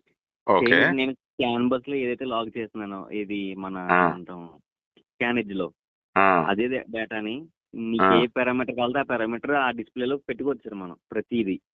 ఓకే. కానీ అదంతా ఒక ప్రాసెస్. ఎలా అంటే ఇప్పుడు ఆ ఆ డిస్ప్లే కొనాలనుకోండి సార్, డిస్ప్లే ఆ. కాస్ట్ 15,000 ఎంతో సార్ అది. కానీ ఎందుకు దాని బ్యాక్ 15,000 తొక్కలోది? రగ్గడ్ అంతే ఆ? సార్, రగ్గడ్ వైబ్రేషన్ తట్టుకునే డిస్ప్లేలు ఆ కాస్ట్ సార్ అయ్యాలి. ఓకే, చెప్పు, కంటిన్యూ చేయి. ఆ తర్వాత దానికి బ్యాక్ ఎండ్ లో సాఫ్ట్వేర్, అంటే ఇప్పుడు నేను డైరెక్ట్ గా క్యానేజ్ ఇంటిగ్రేట్ చేసింది. ఇప్పుడు క్యానేజ్ ఉందా సార్, క్యానేజ్ లాంటి డివైస్ కూడా ఇండియాలో ఇంకా వేరే ఉన్నాయి తక్కువ రేటుకి. ఆ, కానీ అది ఎందుకు తీసుకోలేదు, ఎందుకు తీసుకున్నా అంటే, అలాంటి డివైస్ ఇండియాలో కొన్నాను అనుకోండి సార్, నేను ఆ, ఆడికి నేను చెప్పాలి సార్ ఫస్ట్ ఏమని. అది 6,000 సార్ డివైస్ ఇండియాలో అయితే. ఉమ్, నేను క్యాన్లో నేను ఈ పారామీటర్ మానిటర్ చేస్తున్నాను, ఈ పారామీటర్ ఇది, దీని ఐడి ఇది ఇది అని చెప్పి నేను ఆడికి ఇవ్వాలి, ఆడు అందులో ఫ్లాష్ చేయాలి, ఆ డివైస్ మళ్ళీ నాకు పంపించాలి. వచ్చిన తర్వాత మళ్ళీ ఆడి యొక్క క్లౌడ్లోనే చూసుకోవాలి సార్ నేను అది. ఆహా, సో అయితే అది ఇండియాలో అయ్యే ప్రొసీజర్. అయితే ఈ క్యానేజ్ జోడిది ఏంటంటే అన్నీ ఓపెన్ సార్. అది నీకు కావాల్సిన పారామీటర్ మినిట్స్లో కన్ఫిగర్ చేయొచ్చు. నేను కాల్ చేస్తున్నా కదా కొంతసేపట్లో. రైట్ అన్న. విత్ ఇన్ మినిట్స్లోనే మనం సర్వర్కి అప్లోడ్ చేయొచ్చు. నీకు కావాల్సిన సర్వర్ పెట్టుకో, నీ ఓన్ సర్వరా లేదా AWS, అది నీ ఇష్టం. నీ గ్రాఫ్ నువ్వే క్రియేట్ చేసుకో, నీకు ఇష్టం వచ్చింది చేసుకో అన్నది క్యానేజ్ కాన్సెప్ట్. సేమ్ అలాగే ఓకే. ఉమ్, క్లస్టర్ అంతే సార్. క్లస్టర్ మనం ఇప్పుడు కొనేవాడు ఒకడైతే ఎవడైతే ఉన్నాడో ఆడి దగ్గర నుంచి చేయించుకోవచ్చు సార్. కానీ డెవలప్మెంట్ సైకిల్ మళ్ళీ సేమ్ 1 మంత్ ఏంటి డెవలప్మెంట్ సైకిల్ సార్ అది. ఇప్పుడు నేను క్లస్టర్ అంటే డిస్ప్లే అనేది? డిస్ప్లే ఆ, సార్. ఇప్పుడు ఆ, మన బండిలో ఉన్న డిస్ప్లేలోనే నేను చూపించవచ్చు ఈ మోటార్ కరెంట్స్ ఇవన్నీ. కానీ ఉమ్, దానికి నేను సిగ్మా లేఅవుట్ నేనే చేసేవాళ్ళు అడిగి, ఉమ్, ఎక్కడెక్కడ ఏ పారామీటర్ ఉండాలో ఆ పారామీటర్ సైజ్ ఎంత, డిస్ప్లేలో ఎంత ఆస్పెక్ట్ లో ఉన్నది అన్ని నేనే ఉమ్, చేసేవ్వాలి. ఉమ్. పేజ్ ఇచ్చిన దానికి ప్రతి దాని యొక్క కలర్ దానికి ఇంత ఐడి అని చెప్పి ఆడు మళ్ళీ రాసిస్తాడు. దాన్ని అప్రూవ్ చేసుకుని ఆ ప్రొసీజర్ లో వెళ్తున్నాయి సార్ ఇప్పుడు అన్ని. అదే నువ్వు చెప్పినవన్నీ కష్టం బానే ఉందబ్బా. అవును సార్. రెడీమేడ్ ఏం లేవా అట్లాంటివి?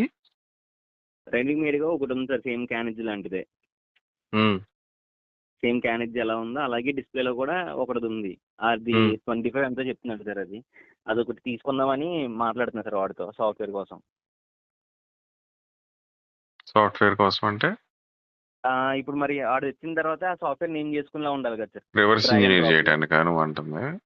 నా అర్థం కల. మానిటరింగ్ చేయడానికి. ఇప్పుడు ఏ ఐడిలో ఏమొస్తుందో నేను ఇక్కడ చూపించాలనుకున్నానని చెప్పి నేను చెయ్యాలి కదా సార్ ఈజీగా డిస్ప్లే చేయడానికి. మళ్ళీ చెప్తా చూడండి సార్. ఇప్పుడు చెప్పండి. మనకి డేటా మొత్తం క్యాన్లో వచ్చింది. వచ్చింది. స్కాన్ లో వచ్చే డేటా ఎవ్రీ 10 మిల్లీ సెకండ్స్ వచ్చింది సార్ ఫస్ట్. దాంట్లో ఓకే. లేటెన్సీ అయితే ఉండదు. ఓకే. వచ్చిన డేటాని నేను ఈ డిస్ప్లే, నా దగ్గర ఒక డిస్ప్లే ఉంది 7 ఇంచ్ది. అందులో ఈ మూలన బ్యాటరీ ఛార్జింగ్ చూపించాలి, దాని కింద కరెంట్ చూపించాలి, దీని పక్కన ఇది చూపించాలని చెయ్యాలి కదా సార్ నేను అది. అవును, ఆ చేయాలి. అలా అలా చేంజెస్ చేసే ఫెసిలిటీ వాళ్ళ ఆ, సైడ్ నుంచి కాకుండా మనమే ఇన్స్టెంట్ గా మేబీ ఒక 1 అవర్ లోను 2 అవర్స్ లో చేసుకునేలాగా ఒక అది డిస్ప్లే ఉంది సార్ అర్థమైంది, అది అర్థమైంది. ఆ, అది ఒక డిస్ప్లే ఉంది. ప్రొడక్షన్, అది ప్రొడక్షన్, మ్యాస్ ప్రొడక్షన్, ఆ ప్రాసెస్ అంతా అర్థమైంది నాకు.